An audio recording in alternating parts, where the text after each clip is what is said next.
ಮೊದಲ ಪದ್ಯಪಾಠ ಮಾತೃಭೂಮಿಯಿಂದ ಅತಿ ಮುಖ್ಯವಾದ ಎರಡು ಪ್ರಶ್ನೆಗಳನ್ನ ನಾವು ಅಭ್ಯಾಸಿಸಿದರೆ ಅವರು ಪ್ರಶ್ನೆ ಹೇಗೆ ಕೇಳಿದರೂ ಸಮರ್ಥವಾಗಿ ಉತ್ತರಿಸಬಹುದು. ಮಾತೃಭೂಮಿ ಪದ್ಯಪಾಠದಿಂದ ಮೊದಲ ಪ್ರಶ್ನೆ, ಭಾರತ್ ಮಾँ के प्रकृति सौंदर्य का वर्णन कीजिए ಅಥವಾ ಮಾತೃಭೂಮಿ के प्राकृतिक सौंदर्य के बारे में लिखिए ಅಂತ ಕೇಳಬಹುದು. ಅವರು ಪ್ರಶ್ನೆ ಹೇಗೆ ಕೇಳಿದ್ರು ಕೂಡ ಪ್ರಾಕೃತಿಕ ಸೌಂದರ್ಯ ಅಂತ ಬಂದ್ರೆ ಈ ಉತ್ತರವನ್ನ ಬರೆಯೋದು ಸೂಕ್ತ. भारत माँ के प्रकृति सौंदर्य मनमोहक है. यहाँ के खेत हरे भरे हैं. यहाँ के वन उपवन फल फूलों से भरे हुए हैं. इस भूमि के अंदर खनिजों की अपार संपदा भरी हुई है. ಎರಡನೇ ಪ್ರಶ್ನೆ, मातृभूमि का स्वरूप कैसे सुशोभित है.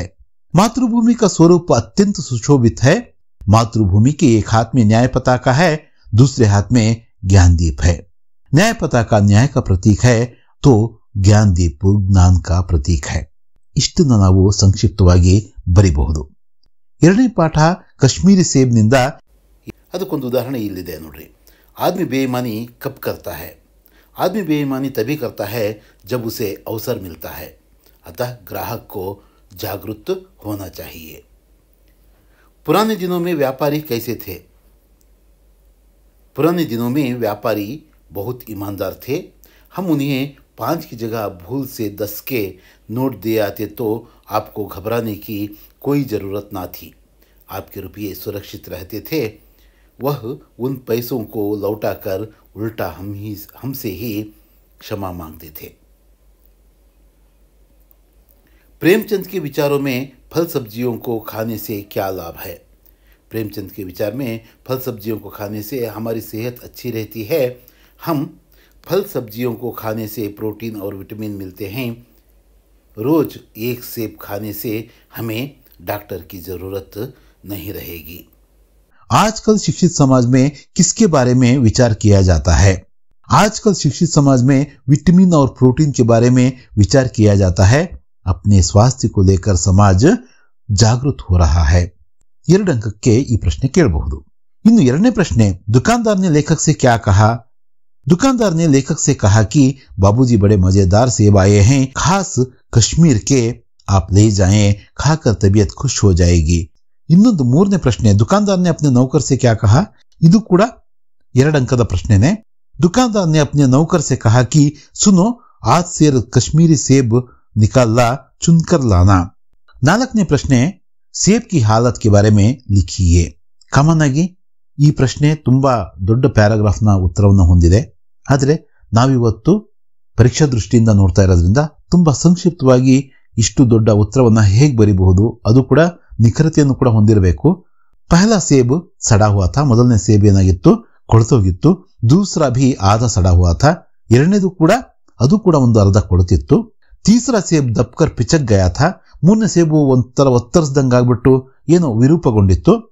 ಚೌಥೆ ಸೇಬ್ ಮೇ ಸುರಾಖ್ ಥಾ. 4ನೇ ಸೇಬಲ್ಲಿ ಒಂದು ರಂಧ್ರ ಇತ್ತು. ಯಾವ ರೀತಿ ಆ ಬೋರೆ ಹಣ್ಣಲ್ಲಿ ಇರುತ್ತಲ್ಲ, ಬಾರೆಹಣ್ಣು ಅಂತೀವಿ, ಅದರಲ್ಲಿ ಇದ್ದಂಗೆ ಇದರಲ್ಲೂ ಕೂಡ ಒಂದು ರಂಧ್ರ ಇತ್ತು. ಏಕ್ ಸೇಬ್ ಭಿ ಖಾನೆ ಲಾಯಕ್ ನಹಿ ಥಾ. ಹಾಗಾಗಿ ಯಾವ ಸೇಬು ಕೂಡ ತಿನ್ನೋದಕ್ಕೆ ಯೋಗ್ಯವಾಗಿ ಇರಲಿಲ್ಲ. ಇಷ್ಟನ್ನು ಬರೆದ್ರೆ ಆ ನಿಗದಿತ ಅಂಕಗಳಿಂದವೋ ಸಂಪೂರ್ಣವಾಗಿ ನಾವು ಪಡಿಬಹುದು. ಕಾಶ್ಮೀರಿ ಸೇಬ್ ಪಾಠ ಕಾ ಆಶಯ ಕ್ಯಾ ಹೈ ಸ್ಪಷ್ಟ ಕೀಜಿಯೇ. ಈ ಪಾಠದ ಆಶಯವೇನು ಸ್ಪಷ್ಟಗೊಳಿಸಿ ಅಂತ ಕೇಳಿದರೆ, ಕಾಶ್ಮೀರಿ ಸೇಬ್ ಪಾಠ ಕಾ ಆಶಯ यह है कि अगर खरीदारी करते समय सावधानी नहीं बरतें तो धोखा खाने की संभावना होती है. इसलिए हम जागरूक होना चाहिए. ಗಿಲ್ಲು ಈ ಪಾಠದಲ್ಲಿ ಒಟ್ಟು 3 ಅಂಕಗಳಿಗೆ ಪ್ರಶ್ನೆ ಕೇಳುವ ಅವಕಾಶವಿದ್ದು, ಅನುರೂಪತೆಯ ಒಂದು ಪ್ರಶ್ನೆ ಹಾಗೂ 2 ಅಂಕಗಳ ಇನ್ನೊಂದು ಪ್ರಶ್ನೆ ಇರಲಿದೆ. ಅನುವಾದವನ್ನ ಸಹ ಇದೇ ಪಾಠದಿಂದ ಕೇಳಿದರೆ ಒಟ್ಟು 6 ಅಂಕಗಳ ವೇಟೇಜ್ ಈ ಪಾಠಕ್ಕೆ ಸಿಕ್ಕಂತಾಗುತ್ತದೆ. ಈ ಪಾಠದ ಅನುರೂಪತೆಯ ಪ್ರಶ್ನೆಗಳು ಹೀಗಿವೆ. ಮೊದಲನೇ ಪ್ರಶ್ನೆ, ಕಾಶ್ಮೀರಿ ಸೇಬ್ ಕಹಾನಿ. ಗಿಲ್ಲು ಡ್ಯಾಶ್. ಕಾಶ್ಮೀರಿ ಸೇಬ್ ಕಹಾನಿ ಆದ್ರೆ ಗಿಲ್ಲು ರೇಖಾಚಿತ್ರ. ईमानदारों के सम्मेलन में हरिशंकर परसाई. ಗಿಲ್ಲು ಮಹಾದೇವಿ ವರ್ಮಾ. ईमानदारों के सम्मेलन में ಪಾಠದ ಲೇಖಕರು ಹರಿಶಂಕರ್ ಪರ್ಸಾಯಿ ಆದ್ರೆ ಗಿಲ್ಲು ಈ ರೇಖಾಚಿತ್ರವನ್ನ ಬರೆದವರು ಮಹಾದೇವಿ ವರ್ಮಾ ಅವರು. ಮೂರನೆಯ ಪ್ರಶ್ನೆ, ಗುಲಾಬ್ ಪೌಧಾ ಸೋನ್ ಜೂಹಿ ಲತಾ. 4ನೇ ಪ್ರಶ್ನೆ, ಹನ್ಸ್ ಸಫೇದ್ ಕವ್ವಾ ಕಾಲಾ. 5ನೇ ಪ್ರಶ್ನೆ, ಬಿಲ್ಲಿ ಮ್ಯಾವ್ ಮ್ಯಾವ್ ಗಿಲ್ಲು ಚಿಕ್ ಚಿಕ್. ಕೋಯಲ್ ಮಧುರ ಸ್ವರ್, ಕವ್ವ ಕರ್ಕಶ ಸ್ವರ್. ಹಾಗೆಯೇ 7ನೇ ಪ್ರಶ್ನೆ, ಗಿಲ್ಲು ಕಿ ಪ್ರಿಯಲತಾ ಸೋಂಜುಹಿ, ಗಿಲ್ಲು का प्रिय खाद्य काजू, ಚಂಚಲ್ ಚಮಕೀಲೆ ಆಂಖೆ ಜಬ್ಬೆದಾರ್ ಪೂಂಚ್. ಇವು ಇಷ್ಟು ಅನುರೂಪತೆಗೆ ನಾವು ಗುರುತಿಸಬಹುದಾದಂತಹ ಪ್ರಶ್ನೆಗಳು. ಇನ್ನು 2 ಅಂಕದ ಒಂದಷ್ಟು ಪ್ರಶ್ನೆಗಳನ್ನ ಇಲ್ಲಿ ಪಟ್ಟಿ ಮಾಡಿ ಅದಕ್ಕೆ ಉತ್ತರಿಸುವ ಒಂದು ಪ್ರಯತ್ನವನ್ನ ಮಾಡೋಣ. लेखिका को गिलहरी किस स्थिति में दिखाई पड़ी? लेखिका को गिलहरी गमले और दीवार की संधि में बुरी स्थिति में दिखाई पड़ी, जिसमें 2 कौवे अपना सुलभ आहार खोज रहे थे. लेखिका ने गिल्लू के प्राण कैसे बचाए? लेखिका ने घायल गिल्लू को होले से उठाया और कमरे में ले आई. उसके घावों को रुई से पोंछकर पेंसिलिन का मरहम लगाया. 3ನೇ प्रश्न, लेखिका का ध्यान आकर्षित करने के लिए गिल्लू क्या करता था? लेखिका का ध्यान आकर्षित करने के लिए गिल्लू उनके पैर तक आकर सर से पर्दे पर चढ़ जाता था.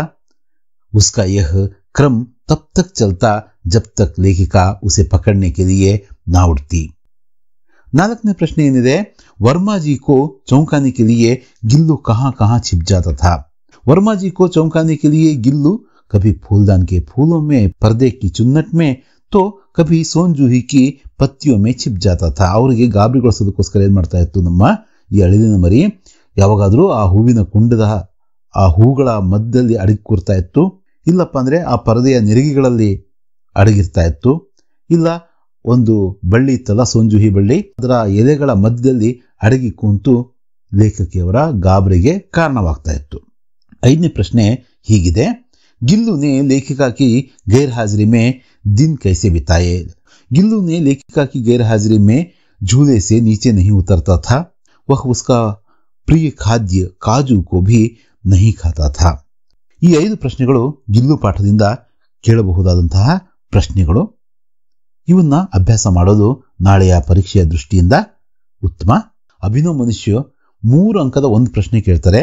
ಇಲ್ಲಿ 3 ಪ್ರಶ್ನೆಗಳನ್ನು ನಾವು ಚರ್ಚೆ ಮಾಡೋಣ.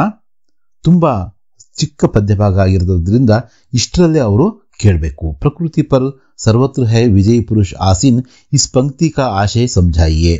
कवि दिनकर जी कहते हैं कि मानव ने प्रकृति के सभी तत्वों पर अर्थात पृथ्वी, आकाश, वायु, जल तथा अग्नि पर विजय प्राप्त कर ली है.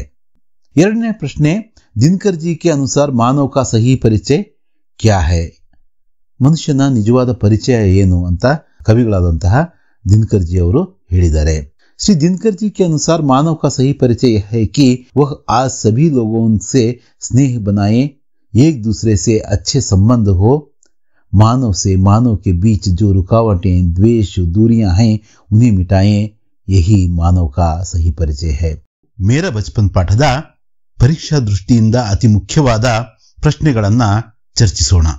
कलाम जी की माता आशियम्मा, कलाम जी के पिता जैनुलाब्दीन. गिल्लू रेखा चित्र, मेरा बचपन आत्मकथा. बिचेंद्र पाल हंसदेई नेगी, अब्दुल कलाम आशियम्मा. महात्मा गांधी जी राष्ट्रपिता, अब्दुल कलाम जनवादी राष्ट्रपति. ಜಲಾಲುದ್ದೀನ್ ಜೀಜಾ, ಶಂಸುದ್ದೀನ್ ಚಚೇರೆ ಭಾಯಿ. ಜಲಾಲುದ್ದೀನ್ ಅವರ ಭಾವ ಆಗಿದ್ರು, ಮತ್ತೆ ಅಂತರಂಗ ಗೆಳೆಯ ಆಗಿದ್ರು, ಆತ್ಮೀಯ ಮಿತ್ರರಾಗಿದ್ರು. ಶಂಸುದ್ದೀನ್ ಯಾರು ಹಾಗಾದ್ರೆ? ಅವರು ಚಚೇರೆ ಭಾಯಿ ಅಂದ್ರೆ ಅವರ ಚಿಕ್ಕ ದೊಡ್ಡಪ್ಪರ ಮಗ ಅಂತಾರಲ್ಲ, ಕಜಿನ್. ಸ್ಥಾನೀಯ ಠೇಕೆದಾರ್ ಅಹಮದ್ ಜಲಾಲುದ್ದೀನ್, ಅಖಬಾರೋಂ ಕೆ ವಿತರಕ್ ಶಂಸುದ್ದೀನ್. ಸ್ಥಳೀಯ ಗುತ್ತಿಗೆದಾರರು, ಕಾಂಟ್ರಾಕ್ಟರ್ ಅಹಮದ್ ಜಲಾಲುದ್ದೀನ್ ಆದ್ರೆ ಪತ್ರಿಕೆಗಳ ವಿತರಕರು ಯಾರಾಗಿದ್ರು ಅನ್ನೋದು ಪ್ರಶ್ನೆ. ಶಂಸುದ್ದೀನ್ ಅದಕ್ಕೆ ಉತ್ತರ. ಟ್ರೇನ್ ಭೂಯಾತ್ರಾ, ನೌಕಾ ಜಲಯಾತ್ರಾ. ಹಿಂದೂ ಮಂದಿರ್, ಇಸ್ಲಾಂ ಮಸ್ಜಿದ್. ಅಬ್ದುಲ್ ಕಲಾಂ ರಾಮಾನಂದ ಶಾಸ್ತ್ರಿ, ಜೈನುಲಾಬ್ದೀನ್ ಪಕ್ಷಿ ಲಕ್ಷ್ಮಣ ಶಾಸ್ತ್ರಿ. ಅಬ್ದುಲ್ ಕಲಾಂ ಅವರ ಆತ್ಮೀಯ ಗೆಳೆಯರು ಯಾರು? ರಾಮಾನಂದ ಶಾಸ್ತ್ರಿ. ಆದ್ರೆ ಜೈನುಲಾಬ್ದೀನ್ ಅವರ ಗೆಳೆಯ ಯಾರಾಗಿದ್ರು? ರಾಮಾನಂದ ಶಾಸ್ತ್ರಿ ಅವರ ತಂದೆ ಪಕ್ಷಿ ಲಕ್ಷ್ಮಣ ಶಾಸ್ತ್ರಿ ಅವರು ಆಗಿದ್ರು. ಇವಿಷ್ಟು ನಿಮ್ಮ ಅನುರೂಪತೆಯ ಪ್ರಶ್ನೆಗಳು.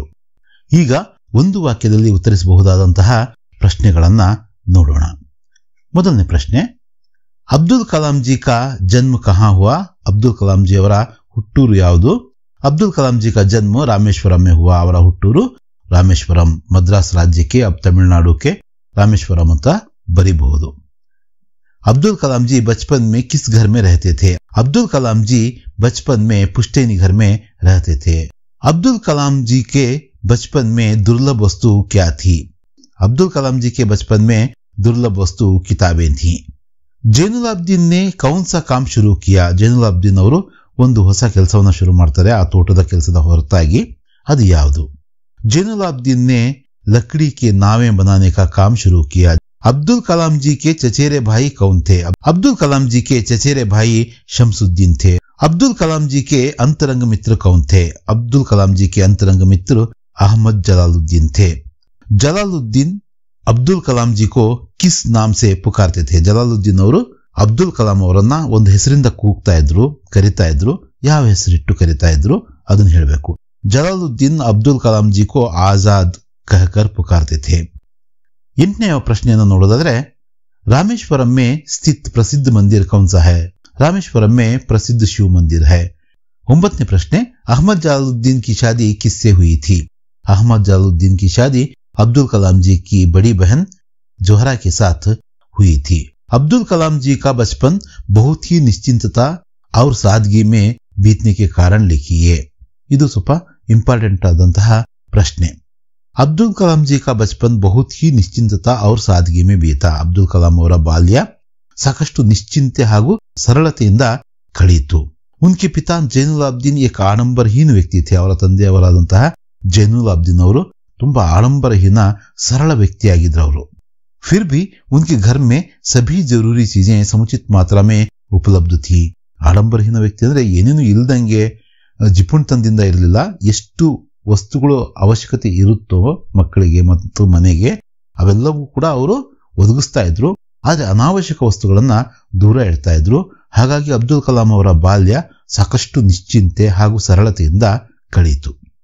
2ನೇ ಪ್ರಶ್ನೆ ಆಶಿಯಮ್ಮ ಜಿ ಅಬ್ದುಲ್ ಕಲಾಂ ಕೋ ಖಾನೆ ಮೇ ಕ್ಯಾ ಕ್ಯಾ ದೇತಿ ಥಿ. ಆಶಿಯಮ್ಮ ಅವರು ತನ್ನ ಮಗನಾದಂತಹ ಅಬ್ದುಲ್ ಕಲಾಂ ಅವರಿಗೆ ಊಟವನ್ನ ಹೇಗೆ ಬಡಿಸ್ತಾ ಇದ್ರು, ಅದರಲ್ಲಿ ಯಾವ್ಯಾವ ಖಾದ್ಯಗಳು ಇರ್ತಾ ಇದ್ವು. आशियम्मा जी अब्दुल कलाम को खाने में केले के पत्ते पर चावल एवं सुगंधित स्वादिष्ट सांबार देती थी. साथ में घर का बना अचार रहता था. नारियल की ताजी चटनी भी होती थी. आशियम्मा ಅವರು ಅಬ್ದುಲ್ ಕಲಾಂ ಅವರಿಗೆ ಬಾಳೆ ಎಲೆ ಮೇಲೆ ಬಿಸಿ ಬಿಸಿ ಅನ್ನವನ್ನು ಬಡಿಸ್ತಾ ಇದ್ರು. ಅಷ್ಟೇ ಸುಗಂಧಿತ ಸ್ವಾದಿಷ್ಟವಾದಂತಹ ಸಾಂಬಾರ್ ಹಾಕ್ತಾ ಇದ್ರು. ಜೊತೆಯಲ್ಲಿ ಮನೆಯಲ್ಲೇ ತಯಾರಾದಂತಹ ಉಪ್ಪಿನಕಾಯಿಯನ್ನ, ಅಚಾರ್ ಅಂದ್ರೆ ಉಪ್ಪಿನಕಾಯಿಯನ್ನ ಕೂಡ ಜೊತೆಗೆ ಕೊಡ್ತಾ ಇದ್ರು. ಹಾಗೇನೆ ನಾರಿಯಲ್ ಕಿ ತಾಜಿ ಚಟ್ನಿ ಬಿ ಹೋತಿ ಥಿ. ಅಂದ್ರೆ ನಾರಿಯಲ್ ಅಂದ್ರೆ ತೆಂಗಿನಕಾಯಿ ಕಾಯಿಯ ಚಟ್ನಿ ಕೂಡ, ಕೊಬ್ಬರಿ ಚಟ್ನಿ ಕೂಡ ಇರ್ತಾ ಇತ್ತು ಜೊತೆಗೆ. 3ನೇ ಪ್ರಶ್ನೆ ಜೈನುಲಾಬ್ದೀನ್ ನಮಾಜ್ ಕೆ ಬಾರೆ ಮೇ ಕ್ಯಾ ಕಹತೆ ಹೈ? ಜೈನುಲಾಬ್ದೀನ್ ಅವರು ನಮಾಜಿನ ಬಗ್ಗೆ ಕಲಾಂ ಅವರ ಹತ್ರ ಹೀಗೆ ಹೇಳಿದ್ರು. जैनुलाब्दीन नमाज के बारे में कहते हैं कि जब हम नमाज पढ़ते हैं तब हम अपने शरीर से ब्रह्मांड का एक हिस्सा बन जाते हैं, जिसमें धन, आयु, जाति तथा धर्म का कोई भेदभाव नहीं रहता है. 4ನೇ ಪ್ರಶ್ನೆ ಜೈನುಲಾಬ್ದೀನ್ ने कौन सा काम शुरू किया? ಜೈನುಲಾಬ್ದೀನ್ ಅವರು ಒಂದು ಕೆಲಸವನ್ನು ಶುರು ಮಾಡ್ತಾರೆ. ಯಾವ ಕೆಲಸ ಶುರು ಮಾಡಿದ್ರು? जैनुलाब्दीन ने एक स्थानीय ठेकेदार अहमद जलालुद्दीन के साथ मिलकर समुद्र तट के पास लकड़ी की नौकाएं बनाने का काम शुरू किया. ये नौकाएं तीर्थयात्रियों को रामेश्वरम से धनुषकोडी तक लाने ले जाने के काम आती थीं. ಜೈನುಲಾಬ್ದೀನ್ ಅವರು ಒಬ್ಬ ಸ್ಥಳೀಯ ಗುತ್ತಿಗೆದಾರರಾದಂತಹ ಅಹಮದ್ ಜಲಾಲುದ್ದೀನ್ ಅವರ ಪಾರ್ಟ್ನರ್ಶಿಪ್ ಅಲ್ಲಿ ಅವರ ಜೊತೆ ಸೇರಿ ಸಮುದ್ರದ ದಂಡೆಯಲ್ಲಿ, ಏನು ಬಂಗಾಳ ಕೊಲ್ಲಿ ಏನಿದೆಯೋ ರಾಮೇಶ್ವರಂ ಅಲ್ಲಿ, ಅದರ ದಂಡೆಯಲ್ಲಿ, ಅದರ ದಡದಲ್ಲಿ, ಅದರ ಹತ್ತಿರದಲ್ಲೇ ಈ ಹಲಗೆಗಳನ್ನ ಬಳಸಿ ನೌಕೆಗಳನ್ನ ತಯಾರಿಸ್ತಕ್ಕಂಥ ಕೆಲಸವನ್ನ ಶುರು ಮಾಡ್ತಾರೆ. ಈ ನೌಕೆಗಳ ಮುಖ್ಯ ಕೆಲಸ ಏನಾಗಿತ್ತಪ್ಪ ಅಂದ್ರೆ ತೀರ್ಥಯಾತ್ರೆಗೆ ಯಾರು ಬರ್ತಾರೋ ರಾಮೇಶ್ವರಂಗೆ, ಅವರನ್ನ ರಾಮೇಶ್ವರಂನಿಂದ ಧನುಷ್ಕೋಡಿವರೆಗೂ ಕರ್ಕೊಂಡು ಬರ್ತಕ್ಕಂಥ ಲಾನೆ ಲೇಜಾನೆ ಅಂದ್ರೆ ಅಲ್ಲಿಂದ ಕರ್ಕೊಂಡು ಬಂದು ಕರ್ಕೊಂಡೋಗಿ ಬಿಡ್ತಕ್ಕಂಥ ಒಂದು ಕೆಲಸವನ್ನ ಈ ನೌಕೆಗಳು ಮಾಡ್ತಾ ಇದ್ವು, ಈ ದೋಣಿಗಳು ಮಾಡ್ತಾ ಇದ್ವು. 5ನೇ ಪ್ರಶ್ನೆ, ಕೊನೆಯ ಪ್ರಶ್ನೆ ಶಂಸುದ್ದೀನ್ ಅಖಬಾರೋं की वितरण का कार्य कैसे करते थे? ಶಂಸುದ್ದೀನ್ ಅವರು ಇವರ ಚಚೇರೆ ಬಾಯಿ ಅಂದ್ರೆ ಇವರ ಕಸಿನ್ ಬ್ರದರ್, ಅವರು ಈ ಪತ್ರಿಕಾ ವಿತರಣೆಯ ಕೆಲಸವನ್ನ ಮಾಡ್ತಾ ಇದ್ರಲ್ಲ, ಅವ್ರು ಹೇಗೆ ಅದನ್ನ ಮಾಡ್ತಾ ಇದ್ರು? शमसुद्दीन अब्दुल कलाम जी के चचेरे भाई थे. वे रामेश्वरम में अखबारों के एकमात्र वितरक थे. अखबार पाम्बन से रामेश्वरम के स्टेशन पर सुबह की ट्रेन से पहुंचते थे। इस अखबार एजेंसी को शमसुद्दीन अकेले ही चलाते थे। अखबार की कुल 1000 प्रतियां बिकती थीं।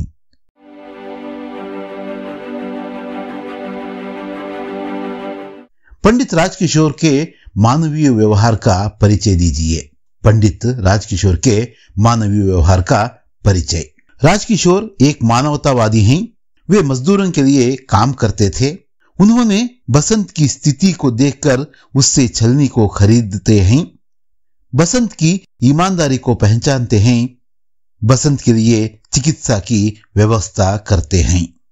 ಎರಡನೇ ಪ್ರಶ್ನೆ, ಬಸಂತ್ ಇಮಾನ್ದಾರ್ ಲಡ್ಕಾ ಹೈ ಕೈಸೆ?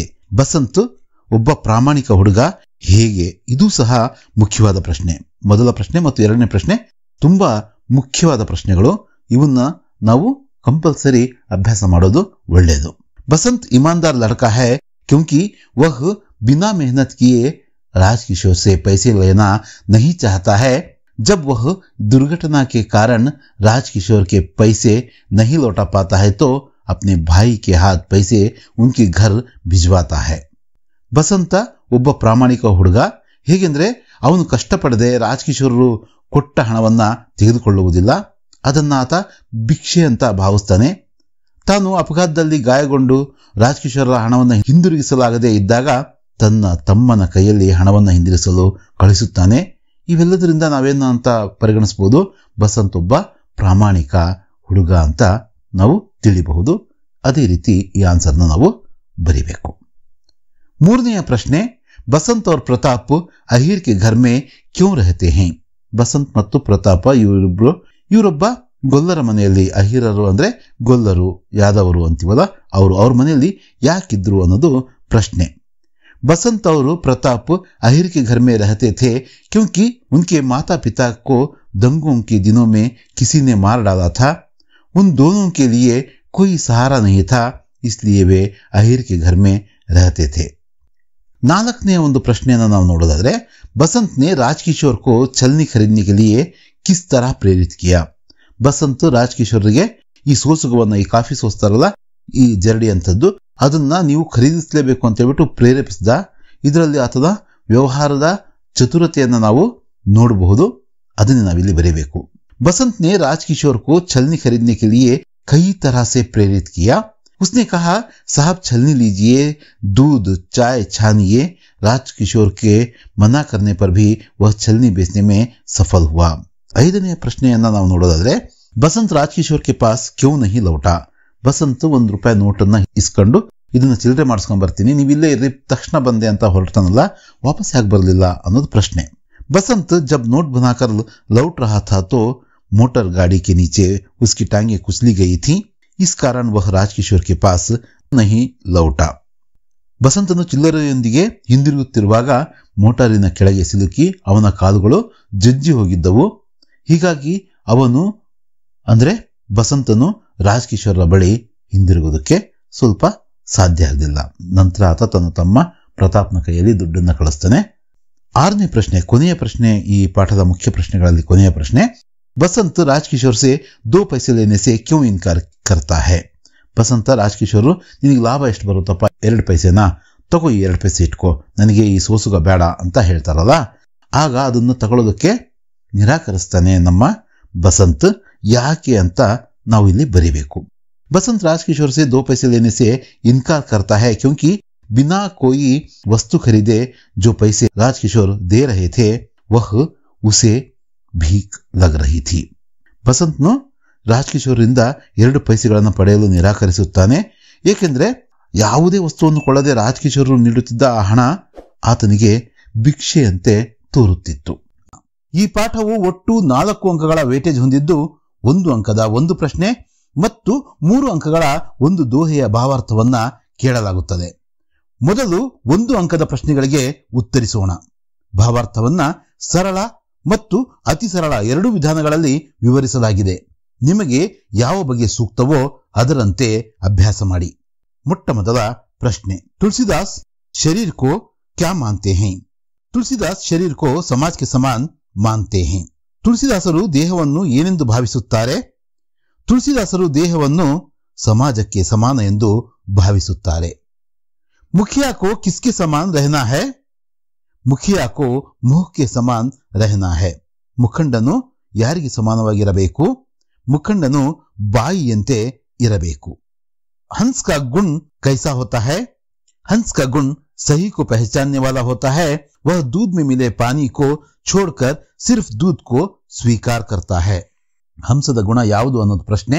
ಹಂಸದ ಗುಣವು ಸೂಕ್ತವಾದುದನ್ನು ಸರಿಯಾದುದನ್ನು ಆಯ್ದುಕೊಳ್ಳುವುದಾಗಿದೆ. ಅದು ಹಾಲಿನಲ್ಲಿ ಬೆರೆತ ನೀರನ್ನು ಬಿಟ್ಟು ಹಾಲನ್ನು ಮಾತ್ರ ಸ್ವೀಕರಿಸುತ್ತದೆ. ಮುಖ್ ಕಿಸ್ಕಾ ಪಾಲನ್ ಪೋಷಣ್ ಕರ್ತಾ ಹೈ? ಮುಖ್ ಸಾರೆ ಶರೀರ್ ಕಾ ಪಾಲನ್ ಪೋಷಣ್ ಕರ್ತಾ ಹೈ. ಬಾಯಿ ಯಾವುದನ್ನು ಪೋಷಿಸುತ್ತದೆ? ಬಾಯಿ ಇಡೀ ದೇಹವನ್ನ ಶರೀರವನ್ನ ಪೋಷಿಸುತ್ತದೆ. ದಯಾ ಕಿಸ್ಕಾ ಮೂಲ ಹೈ? ದಯಾ ಧರ್ಮ ಕಾ ಮೂಲ ಹೈ. ದಯೆ ಯಾವುದರ ಮೂಲವಾಗಿದೆ?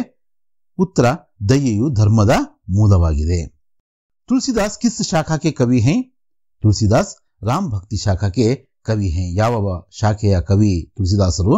ತುಳಸಿದಾಸರು ರಾಮ್ ಭಕ್ತಿ ಶಾಖೆಯ ಅಥವಾ ಪಂಥದ ಕವಿಗಳು. तुलसीदास के माता पिता के नाम क्या थे? तुलसीदास के माता पिता के नाम हुलसी और आत्माराम थे. तुलसीदास जी का बचपन का नाम क्या था? तुलसीदास जी का बचपन का नाम राम बोला था. ತುಳಸಿದಾಸರ ಬಾಲ್ಯದ ಹೆಸರೇನು? ತುಳಸಿದಾಸರ ಬಾಲ್ಯದ ಹೆಸರು ರಾಮ್ ಬೋಲಾ ಎಂದು. तुलसीदास के अनुसार विपत्ति के साथी कौन है? तुलसीदास जी के अनुसार विपत्ति के साथी विद्या, विनय, विवेक, साहस, सुकृति, सुसत्यव्रत होना और एक राम पे यानी एक भगवान पे भरोसा करना, ये सभी हमारे विपत्ति के साथी हैं. ಅಂದ್ರೆ ತುಳಸಿದಾಸರ ಪ್ರಕಾರ ಕಷ್ಟದಲ್ಲಿ ನಮ್ಮ ಜೊತೆಗಿರುವವರು ಯಾರು ಅಂತ ಕೇಳಿದರೆ ವಿದ್ಯೆ, ವಿನಯ, ವಿವೇಕ, ಸಾಹಸದ ಪ್ರವೃತ್ತಿ, ಸುಕೃತಿ ಅಂದ್ರೆ ಒಳ್ಳೆ ಕೆಲಸ, ಮತ್ತೆ ನಾವು ಸತ್ಯವಂತರಾಗೋದು, ಮತ್ತೆ ರಾಮನಲ್ಲಿ ವಿಶ್ವಾಸ ಇರಿಸೋದು, ಭಗವಂತನಲ್ಲಿ ವಿಶ್ವಾಸವನ್ನು ಇರಿಸೋದು, ಇವೆಲ್ಲವೂ ಕೂಡ ನಮಗೆ ಕಷ್ಟ ಕಾಲಕ್ಕೆ ಸಹಾಯವನ್ನ ಮಾಡ್ತವೆ ಅಂತ ನಾವು ಬರೀಬಹುದು. 10ನೇ ಪ್ರಶ್ನೆ, ಕೊನೆಯ ಪ್ರಶ್ನೆ. ಪಾಪ್ ಕಾ ಮೂಲ್ ಕ್ಯಾ ಹೈ? ಪಾಪ್ ಕಾ ಮೂಲ್ ಅಭಿಮಾನ್ ಹೈ. ಪಾಪದ ಮೂಲ ಯಾವುದು? ದಯೆ ಹೇಗೆ ಧರ್ಮಕ್ಕೆ ಮೂಲನೋ ಹಾಗೇನೆ ಪಾಪದ ಮೂಲ ಸ್ವಾರ್ಥ ಅಂತ ನಾವು ಬರೀಬಹುದು. ಈಗ ಒಂದೊಂದೇ ದೋಹೆಯನ್ನ ನಾವು ಅದರ ಭಾವಾರ್ಥಗಳೊಂದಿಗೆ ತಿಳಿಯುವ ಪ್ರಯತ್ನವನ್ನು ಮಾಡೋಣ. ಮೊದಲ ದೋಹ ಹೀಗಿದೆ. मुखिया मुखसों चाहिए खान पान को एक, पाले पोसे सकल अंग ತುಳಸಿ ಸಹಿತ ವಿವೇಕ. ಭಾವಾರ್ಥವನ್ನ ಹೀಗೆ ಬರೀಬೇಕು. ಅಂದ್ರೆ ಎಲ್ಲಾ ದೋಹೆಗಳು ಕೂಡ ಆ ಮೊದಲ 2 ಸಾಲುಗಳನ್ನ ಸೇಮೆ ಬರೀಬೇಕು. ಉಳಿದಿರ್ತಕ್ಕಂಥದ್ದನ್ನ ನಾವು ದೋಹೆಯಲ್ಲಿರ್ತಕ್ಕಂಥ ಪದಗಳನ್ನೇ ಬಳಸಿಕೊಂಡು ತುಂಬಾ ಸರಳವಾಗಿ ಅದರ ಭಾವಾರ್ಥವನ್ನು ಬರೆಯುವ ಅಭ್ಯಾಸವನ್ನ ಮಾಡೋಣ. इस दोहे को श्री तुलसीदास जी से कृत तुलसी के दोहे से लिया गया है. प्रस्तुत दोहे में श्री तुलसीदास जी कह रहे हैं कि मुखिया मुख के समान होना चाहिए. जैसे मुख खुद अपना कार्य करके शरीर के सारे अंगों का पालन पोषण करता है, वैसे ही मुखिया के काम का फल सबको मिलना चाहिए. उसके कार्य से मिले सत्फल सब में बांटना चाहिए. ಅಂದ್ರೆ ಈ ದೋಹೆಯ ಭಾವಾರ್ಥವನ್ನ ಇನ್ನೂ ಸರಳವಾಗಿ ಹೇಗೆ ಬರೀಬೇಕು ಅನ್ನೋದನ್ನ ನೋಡೋಣ. ಮೊದಲ 2 ಲೈನು ಮೊದಲೇ ತಿಳಿಸಿದಂಗೆ ಯಾವುದೇ ದೋಹ ಕೇಳಿದ್ರು ಕೂಡ ಬರೀಬೇಕು. ಈಗ ಯಾವುದು ದೋಹ ಅನ್ನೋದನ್ನು ನೋಡಿ ಅಲ್ಲಿರ್ತಕ್ಕಂಥ ಪದಗಳನ್ನೇ ಬಳಸಿ ನಾವು ಭಾವಾರ್ಥ ಬರೆಯೋದಕ್ಕೆ ಪ್ರಯತ್ನ ಪಡೋಣ. मुखिया मुख के समान होना चाहिए, वह खुद खान पान करता है, पूरे अंगों का पालन पोषण करता है. तुलसीदास कहते हैं कि इसी में विवेक है. ಹೀಗೆ ಅತ್ಯಂತ ಸರಳವಾಗಿ ನಾವು ಅದರ ಭಾವಾರ್ಥವನ್ನ ಬರೆದರಾಯಿತು. 3ನೇ ದೋಹೆಯನ್ನ ನೋಡೋಣ. ದಯಾ ಧರ್ಮ ಕಾ ಮೂಲ ಹೈ, ಪಾಪ ಮೂಲ ಅಭಿಮಾನ್, ತುಳಸಿ ದಯಾನ ಛಾಂಡಿಯೇ ಜಬ್ ಲಗ್ ಘಟ್ ಮೇ ಪ್ರಾಣ್. ತುಂಬಾ ಸರಳವಾದಂತಹ ದೋಹ ಇದು. ಏನು ಭಾವಾರ್ಥ ಹೇಗೆ ಬರೀಬೇಕು? इस दोहे को श्री तुलसीदास जी से कृत तुलसी के दोहे से लिया गया है. प्रस्तुत दोहे में श्री तुलसीदास कह रहे हैं कि इष्टन बरदाद मेरे दया धर्म का मूल है और इसके विपरीत अहंकार समस्त पापों का जड़ है. मनुष्य को दया कभी नहीं छोड़नी चाहिए, अर्थात अंत तक दयालु बनकर रहना चाहिए. ಮೊದಲನೆಯ ಸಾಲುಗಳನ್ನ ಯಥಾವತ್ತಾಗಿ ಬರೆದಾದ ನಂತರ ಹೀಗೆ ಬರೆಯೋಣ. दया धर्म का मूल है, पाप का मूल अभिमान है, जब तक घट में प्राण है तब तक दया को नहीं छोड़ना चाहिए. ಇಷ್ಟನ್ನ ನಾವು ಬರೆಯೋಣಂತೆ. 5ನೇ ದೋಹೆಯನ್ನ ನೋಡೋಣ. राम नाम मनि दीप धरूं जीह देहरी द्वार, तुलसी भीतर बाहिरो जो चाहसी उजियार. इसका भावार्थ यह है कि इस दोहे को श्री तुलसीदास जी से कृत तुलसी के दोहे से लिया गया है। प्रस्तुत दोहे में श्री तुलसीदास जी कह रहे हैं कि जिस प्रकार देहरी पर दीप या दिया रखने से घर के भीतर और आंगन में प्रकाश फैलता है, उसी प्रकार राम नाम को जीभ पर रखने से या जपने से मानव की आंतरिक और बाह्य शुद्धि होती है। ಈ ದೋಹೆಯಲ್ಲಿ ಶ್ರೀ ತುಳಸಿದಾಸರು ರಾಮನಾಮ ಸ್ಮರಣೆಯ ಮಹತ್ವವನ್ನು ತಿಳಿಸುತ್ತಾ ಹೊಸ್ತಿಲಲ್ಲಿರುವ ದೀಪದ ಬೆಳಕು ಮನೆಯ ಒಳಾಂಗಣ ಹಾಗೂ ಹೊರಾಂಗಣವನ್ನ ಹೇಗೆ ಬೆಳಕಿನಿಂದ ಹರಡುತ್ತದೆಯೋ ಹಾಗೆಯೇ ರಾಮನಾಮವನ್ನ ಜಪಿಸುವುದರಿಂದ ಮಾನವನ ಅಂತರಂಗ ಬಹಿರಂಗಗಳೆರಡೂ ಶುದ್ಧಗೊಳ್ಳುತ್ತವೆ ಎಂದಿದ್ದಾರೆ। ಇದನ್ನ ಮತ್ತೆ ಸಿಂಪಲ್ ಆಗಿ ಬರೀಬೇಕು, ಮತ್ತೆ ಇನ್ನೂ ಸರಳವಾಗಿ ಬರೀಬೇಕು ಅಂದ್ರೆ दीप को देहरी पर रखने से जिस प्रकार घर के भीतर बाहर प्रकाश फैलता है, उसी प्रकार राम नाम को जपने से मानव भी भीतर और बाहर से शुद्ध होता है। ಇಂಟರ್ನೆಟ್ ಕ್ರಾಂತಿ ಪಾಠದ 2 ಅಂಕಗಳ ಮತ್ತು 3 ಅಂಕಗಳ ಪ್ರಶ್ನೆಗಳನ್ನ ಚರ್ಚಿಸೋಣ। ಮೊದಲು 2 ಅಂಕಗಳ ಪ್ರಶ್ನೆಗಳನ್ನ ನೋಡೋಣ। ಮೊದಲ ಪ್ರಶ್ನೆ, इंटरनेट का मतलब क्या है? इंटरनेट का मतलब है अनगिनत कंप्यूटरों के कई अंतर्जालों का एक दूसरे से संबंध स्थापित करना। इंटरनेट ನ ಅರ್ಥ ಏನು ಅಂತ ಕೇಳಿದರೆ ಅಗಣಿತ ಕಂಪ್ಯೂಟರ್ಗಳು ಒಂದು ಇನ್ನೊಂದರೊಂದಿಗೆ ಸಂಪರ್ಕವನ್ನ ಸಾಧಿಸುವುದಾಗಿದೆ। ಎರಡನೇ ಪ್ರಶ್ನೆ, ವ್ಯಾಪಾರ और बैंकिंग में इंटरनेट से क्या मदद मिलती है? ವ್ಯಾಪಾರ ಮತ್ತು ಬ್ಯಾಂಕಿಂಗ್ ಕ್ಷೇತ್ರದಲ್ಲಿ ಇಂಟರ್ನೆಟ್ ನಿಂದ ಆಗಬಹುದಾದಂತಹ ಸಹಾಯವೇನು? व्यापार और बैंकिंग में इंटरनेट से बहुत मदद मिलती है। हम घर बैठे बैठे खरीदारी कर सकते हैं, बिल भर सकते हैं, दुनिया के किसी भी कोने में चाहे जितनी भी रकम हो भेज सकते हैं। ವ್ಯಾಪಾರ ಮತ್ತು ಬ್ಯಾಂಕಿಂಗ್ ನ ಕ್ಷೇತ್ರದಲ್ಲಿ ಇಂಟರ್ನೆಟ್ ನಿಂದ ಆಗಬಹುದಾದಂತಹ ಸಹಾಯವೇನು ಅಂತ ಕೇಳಿದರೆ ವ್ಯಾಪಾರ ಮತ್ತು ಬ್ಯಾಂಕಿಂಗ್ ನ ಕ್ಷೇತ್ರದಲ್ಲಿ ಇಂಟರ್ನೆಟ್ ನಿಂದ ಸಾಕಷ್ಟು ಸಹಾಯ ಸಿಕ್ಕಿದೆ। ನಾವು ಮನೆಯಲ್ಲಿ ಕೂತ್ಕೊಂಡೆ ಈ ಕೆಲವು ವೆಬ್ಸೈಟ್ಗಳು ಇರ್ತಾವಲ್ಲ, ಯಾವುದು ಫ್ಲಿಪ್ಕಾರ್ಟ್, ಅಮೆಜಾನ್ ಈ ತರದ ವೆಬ್ಸೈಟ್ಗಳಿಂದ ಸಾಕಷ್ಟು ಖರೀದಿಯನ್ನ ಮಾಡ್ಕೋಬಹುದು, ನಾವು ಕೊಂಡ್ಕೋಬಹುದು, ವಿವಿಧ ಬಿಲ್ಗಳನ್ನು ನಾವು ಪೇ ಮಾಡಬಹುದು, ಮತ್ತೆ ಪ್ರಪಂಚದ ಯಾವುದೇ ಮೂಲೆಗೆ ಆಗಲಿ ಎಷ್ಟೇ ಅಮೌಂಟ್ ಅನ್ನ ನಾವು ಕಳಿಸಬಹುದು। ರಕಮ್ ಅಂದ್ರೆ ಮೊತ್ತ, ಹಣ ಆಗುತ್ತೆ। ಈ ಗವರ್ನೆನ್ಸ್ ಕ್ಯಾ ಹೈ? ಈ ಗವರ್ನೆನ್ಸ್ ಅಂದ್ರೆ ಏನು ಅನ್ನೋದು ನೆಕ್ಸ್ಟ್ ಪ್ರಶ್ನೆ। ಇದು ಇಂಪಾರ್ಟೆಂಟ್ ಪ್ರಶ್ನೆ ಕೂಡ। ಈ ಆಡಳಿತ ಅಂತ ನಾವು ಕರಿತೀವಲ್ಲ ಅದು। ई गवर्नेंस द्वारा सरकार के सभी कामकाज का विवरण, अभिलेख, सरकारी आदेश आदि को यथावत लोगों को सूचित किया जा सकता है। ई गवर्नेंस से प्रशासन पारदर्शी होता है। ई गवर्नेंस ನ ಮುಖಾಂತರ ಸರ್ಕಾರದ ಎಲ್ಲ ಕೆಲಸ ಕಾರ್ಯಗಳ ವಿವರಣೆ, ಅದರ ಅಭಿಲೇಖಗಳು, ಸರ್ಕಾರಿ ಆದೇಶ ಮುಂತಾದವನ್ನ ಯಾವ ರೀತಿ ಇರುತ್ತೋ, ಯಥಾವತ್ ಅಂದ್ರೆ ಯಾವ ರೀತಿ ಇರುತ್ತೋ ಅದೇ ರೀತಿ ಜನರ ಎದುರಿಗೆ ತಂದು ಅದನ್ನ ವಿವರಿಸಬಹುದು, ಅದರ ಸೂಚನೆಯನ್ನ ಕೊಡಬಹುದು। ಈ ಆಡಳಿತದಿಂದ ನಮ್ಮ ಆಡಳಿತ ಏನಾಗುತ್ತೆ? ಪಾರದರ್ಶಕವಾಗುತ್ತೆ ಅಂತ ಇಲ್ಲಿ ಹೇಳಲಾಗಿದೆ। 3 ಅಂಕಗಳ ಒಟ್ಟು 4 ಪ್ರಶ್ನೆಗಳಿವೆ, ಅವನ್ನು ಕೂಡ ಈಗ ನೋಡೋಣ। ಸಂಚಾರ ವ ಸೂಚನಾ ಕೆ ಕ್ಷೇತ್ರ ಮೇ ಇಂಟರ್ನೆಟ್ ಕಾ ಕ್ಯಾ ಮಹತ್ವ ಹೈ? ಅಂದ್ರೆ ದೂರಸಂಪರ್ಕ ಏನೋ ಒಂದು ಇಂಡಸ್ಟ್ರಿ ಇದೆಯೋ ಅದರಲ್ಲಿ ಇಂಟರ್ನೆಟ್ ಬಂದಾಗಲಿಂದ ಆಗಿರತಕ್ಕಂಥ ಮಹತ್ವಪೂರ್ಣವಾದ ಬದಲಾವಣೆಗಳನ್ನ ನಾವು ಗಮನಿಸಬಹುದು, ಅದನ್ನು ನಾವಿಲ್ಲಿ ಬರೀಬೇಕು। ಸಂಚಾರ व सूचना के क्षेत्र में इंटरनेट का बहुत महत्व है। ಅದರ ಮಹತ್ವ ಸಾಕಷ್ಟಿದೆ दूरसंपर्क क्षेत्रದಲ್ಲಿ। पहले इस क्षेत्र में दूरभाषा और चिट्ठी का प्रयोग होता था। ದೂರದಲ್ಲಿರತಕ್ಕಂಥವರನ್ನ ನಾವು ಸಂಪರ್ಕಿಸಬೇಕು, ಯಾವುದಾದ್ರು ವಿಷಯ ತಿಳಿಸಬೇಕು ಅಂದ್ರೆ ನಾವೇನ್ ಮಾಡಬೇಕಾಗಿತ್ತು? ತುಂಬಾ ಅರ್ಜೆಂಟ್ ಇದ್ರೆ ಟೆಲಿಗ್ರಾಮ್ ಮಾಡಬೇಕಾಗಿತ್ತು, ಇಲ್ಲ ಪತ್ರವನ್ನು ಬರೆಯಬೇಕಾಗಿತ್ತು। ಅದು ನಮ್ಮ ಡಿಸ್ಟೆನ್ಸ್ಗೆ ಅನುಗುಣವಾಗಿ ಒಂದೊಂದ್ಸಲ 2-3 ದಿನ, 8 ದಿನ ಕೂಡ ಆಗ್ತಾ ಇತ್ತು ಆ ಪತ್ರ ಹೋಗ್ತಾ ಟೆಲಿಗ್ರಾಮ್ ಅಂದ್ರೆ ತುಂಬಾ ಕಾಸ್ಟ್ಲಿ ಬೀಳ್ತಾ ಇತ್ತು ಆಗಿನ ಕಾಲಕ್ಕೆ। ಕೇವಲ ಒಂದು ಲೈನ್ ನ ಸೂಚನೆಗೆ 8-10 ರೂಪಾಯಿ ಕೂಡ ಖರ್ಚು ಮಾಡಬೇಕಾಗಿ ಬರ್ತಾ ಇತ್ತು, ಅಂದ್ರೆ ಹಣ ಮತ್ತು ಸಮಯ ಎರಡೂ ಕೂಡ ಬೇಕಾಗಿರ್ತಾ ಇತ್ತು। अब ज्यादा खर्च किए बिना कोई भी विचार हो, चित्र हो, वीडियो चित्र हो, पल भर में दुनिया के किसी भी कोने में भेजना साध्य हो रहा है। ಈಗ ನಾವು ಬರೀ ಮೆಸೇಜ್ ಅಲ್ಲ, SMS ಅಷ್ಟೇ ಅಲ್ಲ, ಇಮೇಲ್ ಅಷ್ಟೇ ಅಲ್ಲ, ಅದ್ರ ಮೂಲಕ ನಾವೇನ್ ಮಾಡಬಹುದು?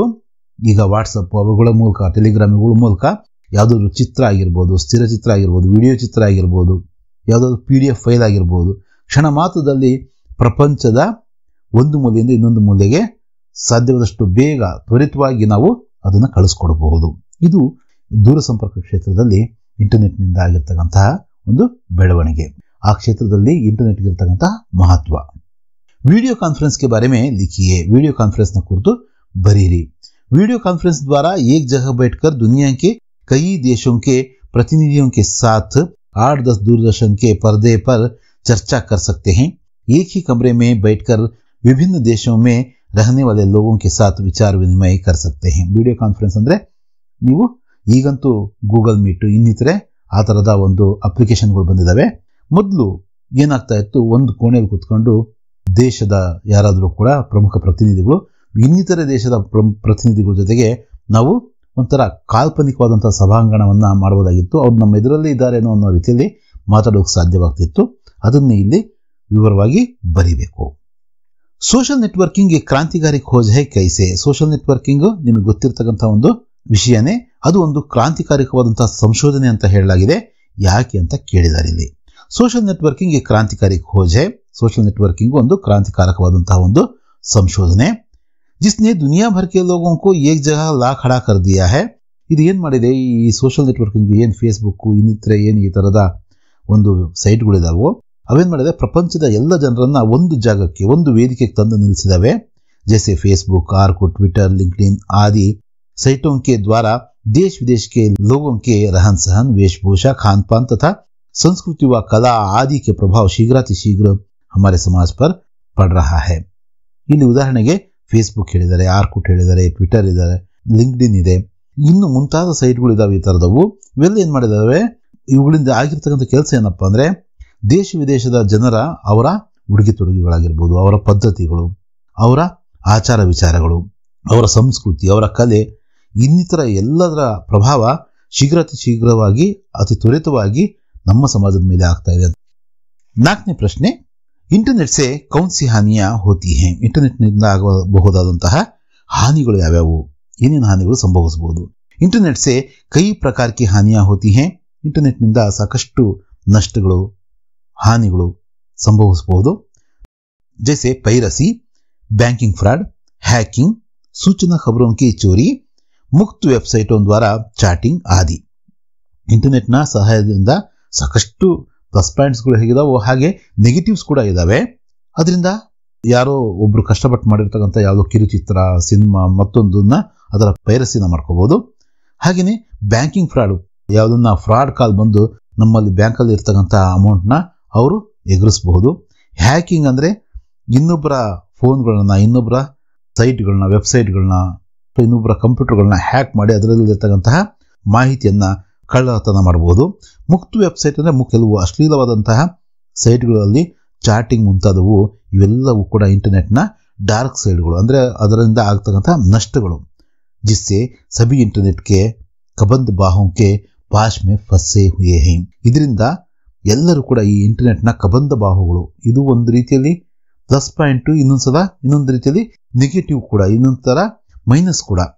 ಇಸ್ಸೆ ವಕ್ತ್ ಕ ದುರುಪಯೋಗ ಹೋ ರಹಾ ಹೈ.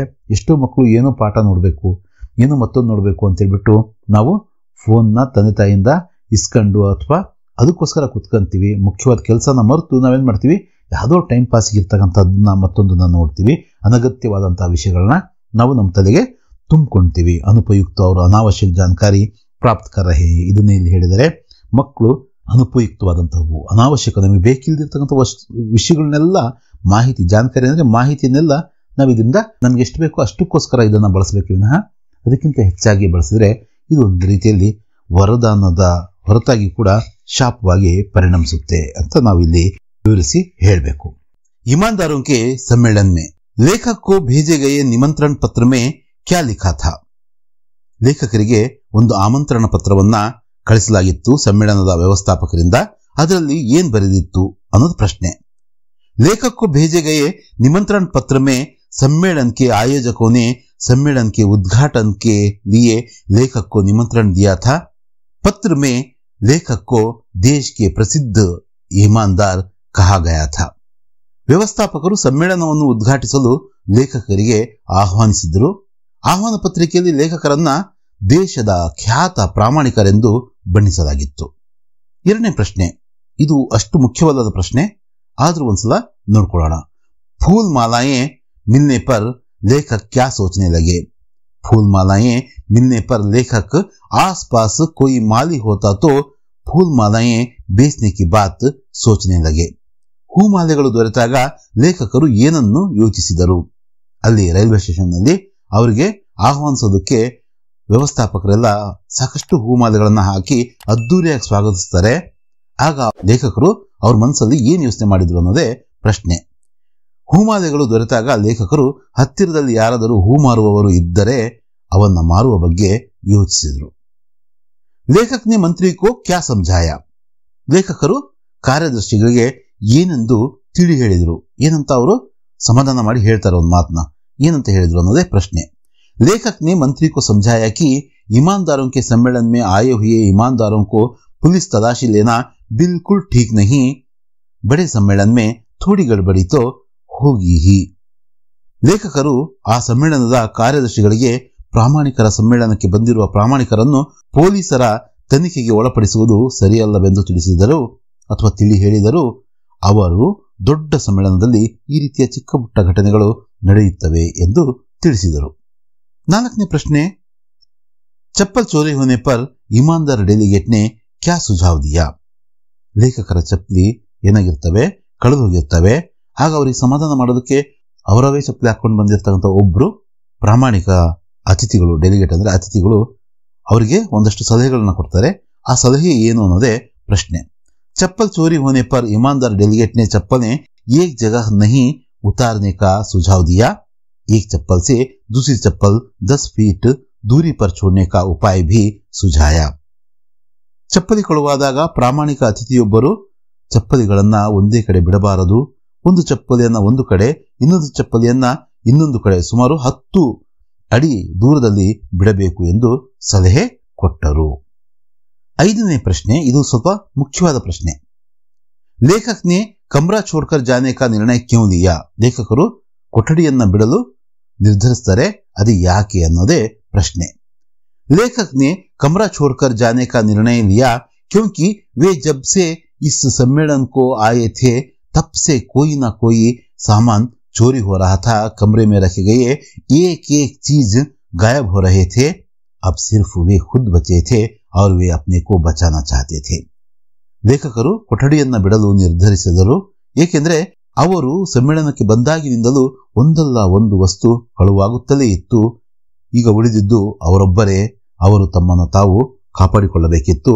ಹಾಗಾಗಿ ಅವರು ಆ ಹೋಟೆಲ್ನ ಆ ರೂಮನ್ನ ಬಿಟ್ಟು ತೆರಳಲು ನಿರ್ಧರಿಸುತ್ತಾರೆ.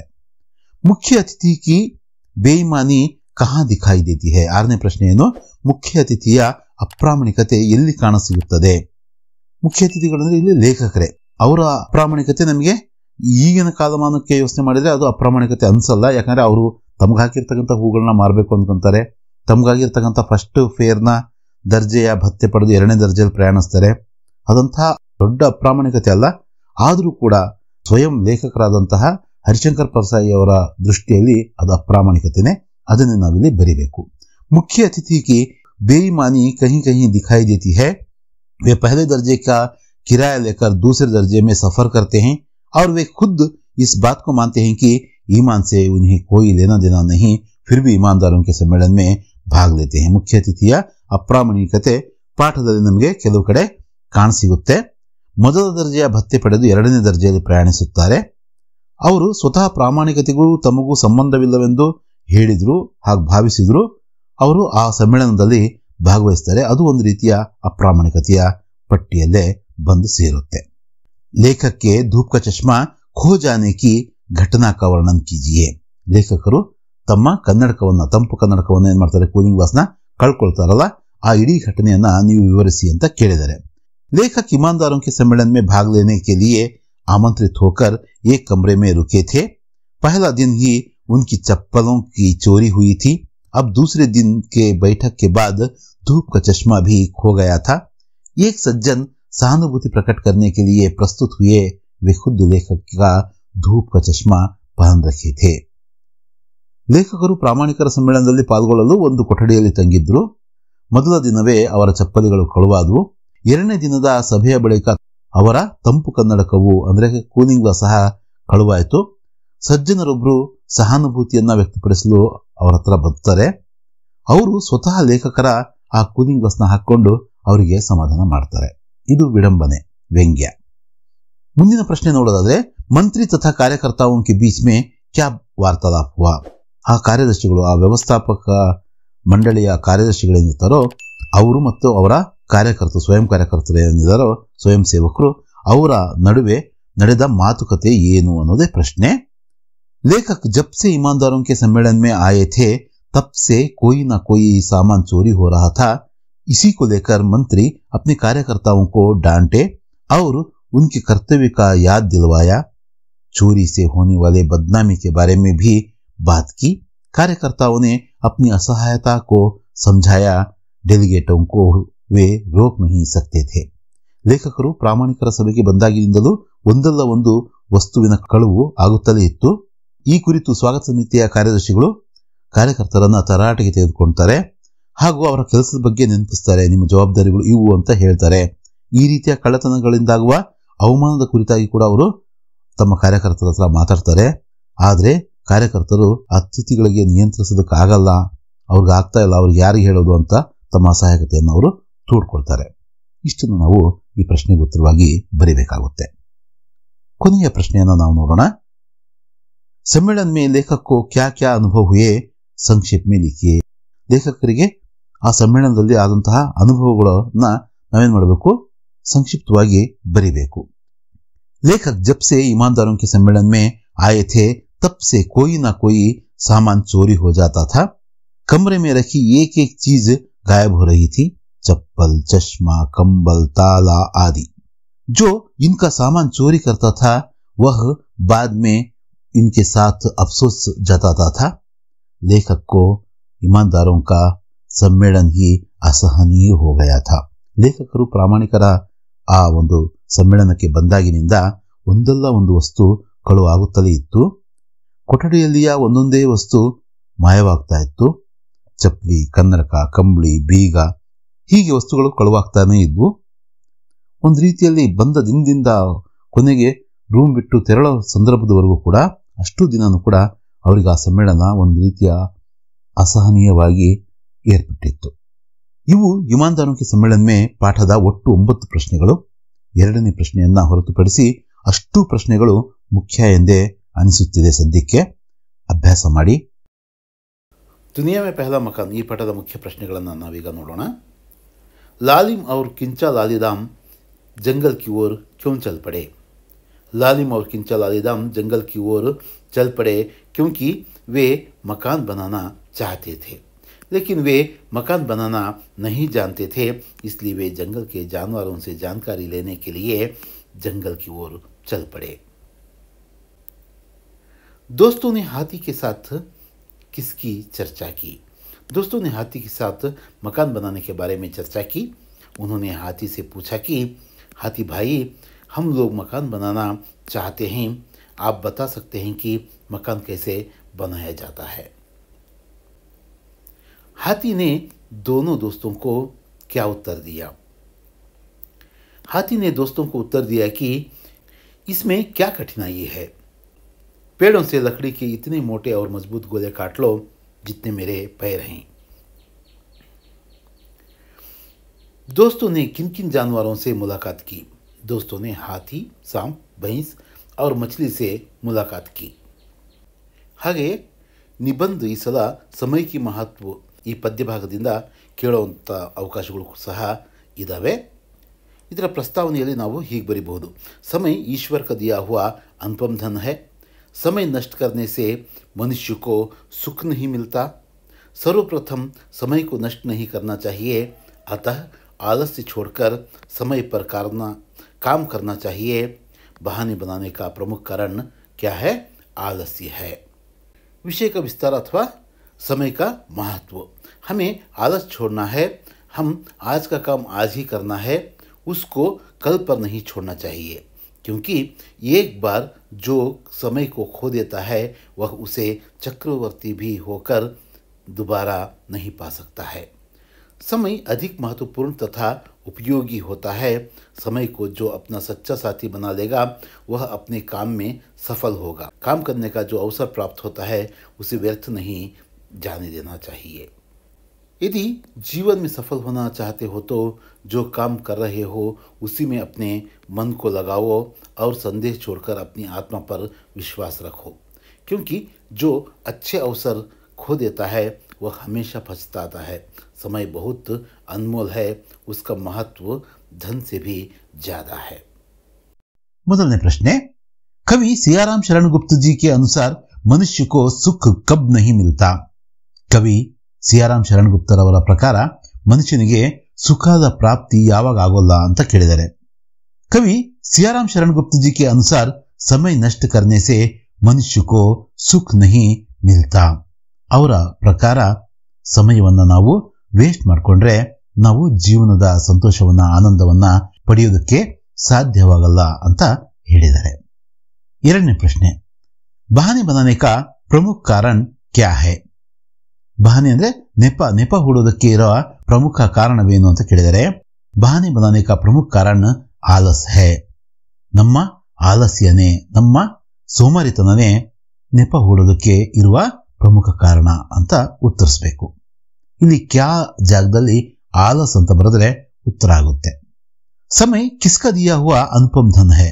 समय ಈಶ್ವರ್ का दिया हुआ अनुपम धन है. ಸಮಯ ಅಂತಕ್ಕಂಥದ್ದು ಒಂದು ಅನುಪಮವಾದಂತಹ ಸಂಪತ್ತು, ಹಣಕ್ಕಿಂತ ಮಿಗಿಲಾದಂಥದ್ದು. ಆ ರೀತಿಯ ಸಂಪತ್ತನ್ನು ನಮಗೆ ಕೊಟ್ಟಿದ್ದು ಯಾರು ಅಂದ್ರೆ ಭಗವಂತ ಅಂತ ಬರೀಬೇಕು.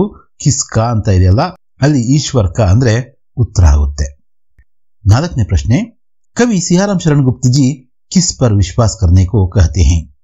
कवि सियाराम शरण गुप्त जी अपनी आत्मा पर विश्वास करने को कहते हैं. कवि सियाराम शरण गुप्तರವರು ಯಾವುದ್ರ ಮೇಲೆ ವಿಶ್ವಾಸ ಮಾಡೋದಕ್ಕೆ ಹೇಳಿದ್ದಾರೆ ಅಂದ್ರೆ ನಮ್ಮ ಒಂದು ಅಂತರಾತ್ಮ ಇದೆಯಲ್ಲ ಅದ್ರ ಮೇಲೆ ವಿಶ್ವಾಸ ಇಡೋದಕ್ಕೆ ಹೇಳಿದ್ದಾರೆ. ಅಂದ್ರೆ ನಮ್ಮನ್ನು ನಾವು ನಂಬಿ ಮುಂದೆ ಸಾಗೋದಕ್ಕೆ ಹೇಳಿದ್ದಾರೆ. ಅದನ್ನು ನಾವಿಲ್ಲಿ ಬರೀಬೇಕು. ಐದನೆಯ ಪ್ರಶ್ನೆ, समय के खोने से क्या होता है? ಸಮಯವನ್ನ ಹೋಗೋದಕ್ಕೆ ಬಿಟ್ರೆ, ಅದನ್ನು ಹೀಗೆ ವೇಸ್ಟ್ ಆಗಿ ಕಳೆದ್ರೆ ನಂತರ ನಮಗೆ ಸಿಗೋದೇನು? समय के खोने से पछतावा होता है. ಸಮಯವನ್ನು ನಾವು ಕಳ್ಕೊಂಡ್ರೆ ಪಶ್ಚಾತ್ತಾಪ ಪಡಬೇಕಷ್ಟೇ, ಇನ್ನೇನು ನಮಗೆ ಗತ್ಯಾಂತರ ಇಲ್ಲ. ಪಶ್ಚಾತ್ತಾಪಕ್ಕೆ ಏನು ಅಂತ ಬೆಲೆ ಇಲ್ಲ. 2-3 ವಾಕ್ಯಗಳಲ್ಲಿ ಉತ್ತರಿಸಬಹುದಾದ ಪ್ರಶ್ನೆಗಳನ್ನು ನಾವಿಲ್ಲಿ ಅಭ್ಯಾಸ ಮಾಡೋಣ. ಮೊದಲನೇ ಪ್ರಶ್ನೆ ನೋಡೋಣ. ಮನುಷ್ಯ के लिए सुख की प्राप्ति कब संभव है? ಮನುಷ್ಯನಿಗೆ ಸುಖ ಅಂತಕ್ಕಂಥದ್ದು ಯಾವಾಗ ಸಿಗುತ್ತೆ ಅಂತ ಕೇಳಿದರೆ, मनुष्य के लिए सुख की प्राप्ति समय के सदुपयोग से संभव है. हम आलस को छोड़कर सही समय पर काम करना चाहिए. ನಾವು ಮೊದಲ ಪ್ರಶ್ನೆಯನ್ನ ಉತ್ತರಿಸಬೇಕಾದ್ರೆ ಏನ್ ಬರೆದಿದ್ವು ಅದನ್ನೇ ಇಲ್ಲಿ ಸ್ವಲ್ಪ ವಿಸ್ತರಿಸಿ ಬರೀಬೇಕು. ಮನುಷ್ಯನಾದಂತಹ ನಾವು ಸುಖವನ್ನ ಪಡಿಬೇಕಂದ್ರೆ ಸಮಯವನ್ನ ಸದುಪಯೋಗ ಮಾಡ್ಕೋಬೇಕು. ಅಷ್ಟೇ ಅಲ್ಲದೆ ನಮ್ಮಲ್ಲಿರ್ತಕ್ಕಂಥ ಸೋಮಾರಿತನವನ್ನ ನಾವು ಬಿಟ್ಟು ಸರಿಯಾದ ಸಮಯದಲ್ಲಿ ಸರಿಯಾದ ಒಂದು ಕೆಲಸದಲ್ಲಿ ತೊಡಗಿದ್ರೆ ನಮಗೆ ಖುಷಿ ಅಂತಕ್ಕಂಥದ್ದು, ಆನಂದ ಅಂತಕ್ಕಂಥದ್ದು, ಸಾಧನೆ ಅಂತಕ್ಕಂಥದ್ದು ಸಾಧ್ಯವಾಗುತ್ತೆ. ಎರಡನೇ ಪ್ರಶ್ನೆಯ ಉತ್ತರ ಕೂಡ ಇವೇ ವಾಕ್ಯಗಳನ್ನ ಬಳಸಿ, ಇವೇ ಪದಗಳನ್ನ ಬಳಸಿ ನಾವು ಉತ್ತರಿಸಬಹುದು. ನೋಡಿ ಹೇಗೆ ಅಂತ. समय का सदुपयोग कैसे करना चाहिए? समय का सदुपयोग करना चाहिए. ಸಮಯದ ಸದುಪಯೋಗವನ್ನ ಹೇಗೆ ಮಾಡ್ಕೋಬೇಕು ಅಂತ ಪ್ರಶ್ನೆ ಕೇಳಿದರೆ ನಾವು ಅದೇ ರೀತಿಯಲ್ಲಿ ಇರ್ತಕ್ಕಂಥ ಪ್ರಶ್ನೆಯಲ್ಲಿರ್ತಕ್ಕಂಥ ಪದಗಳನ್ನೇ ಬಳಸಿ ಸಮಯ का सदुपयोग करना चाहिए ಕೈಸಿ ಅಂತಕ್ಕಂಥದ್ದನ್ನು ಬಿಟ್ಟು ಉತ್ತರಿಸಿದ್ವಿ. ಜೊತೆಗೆ ಹಿಂದಿನ ಪ್ರಶ್ನೆಯಲ್ಲಿ ಬರೆದಿರ್ತಕ್ಕಂಥ ಉತ್ತರವನ್ನೇ ಮತ್ತೆ ಬರಿತಾ ಇದೀವಿ. ಹಮ್ ಆಲಸ್ ಕೋ ಛೋಡ್ಕರ್ ಸಹಿ ಸಮಯ ಪರ್ ಕಾಮ್ ಕರ್ನಾ ಚಾಹಿಯೆ. ನಾವು ನಮ್ಮಲ್ಲಿರ್ತಕ್ಕಂಥ ಸೋಮಾರಿತನವನ್ನು ಬಿಟ್ಟು ಸರಿಯಾದ ಸಮಯಕ್ಕೆ ಸರಿಯಾದ ಕೆಲಸವನ್ನ ಮಾಡಬೇಕು ಅಥವಾ ಅದರಲ್ಲಿ ನಾವು ತೊಡಗಿಸಿಕೊಳ್ಬೇಕು. ಇಷ್ಟೇ. ಎಷ್ಟು ಈಸಿ ಇದೆ ನೋಡ್ರಿ ಈ ಎರಡು ಪ್ರಶ್ನೆಗಳು. ರೋಬೋಟ್ ಈ ಪಾಠದಿಂದ ಕೇಳಬಹುದಾದಂತಹ ಪ್ರಶ್ನೆಗಳು. साधोराम को क्या हुआ था? साधोराम अचानक एक दिन चलती बस से गिरकर घायल हुआ था, इसलिए उसे अस्पताल में भर्ती होना पड़ा. धीरज सक्सेना को बुद्धिमान रोबोट की जरूरत क्यों थी?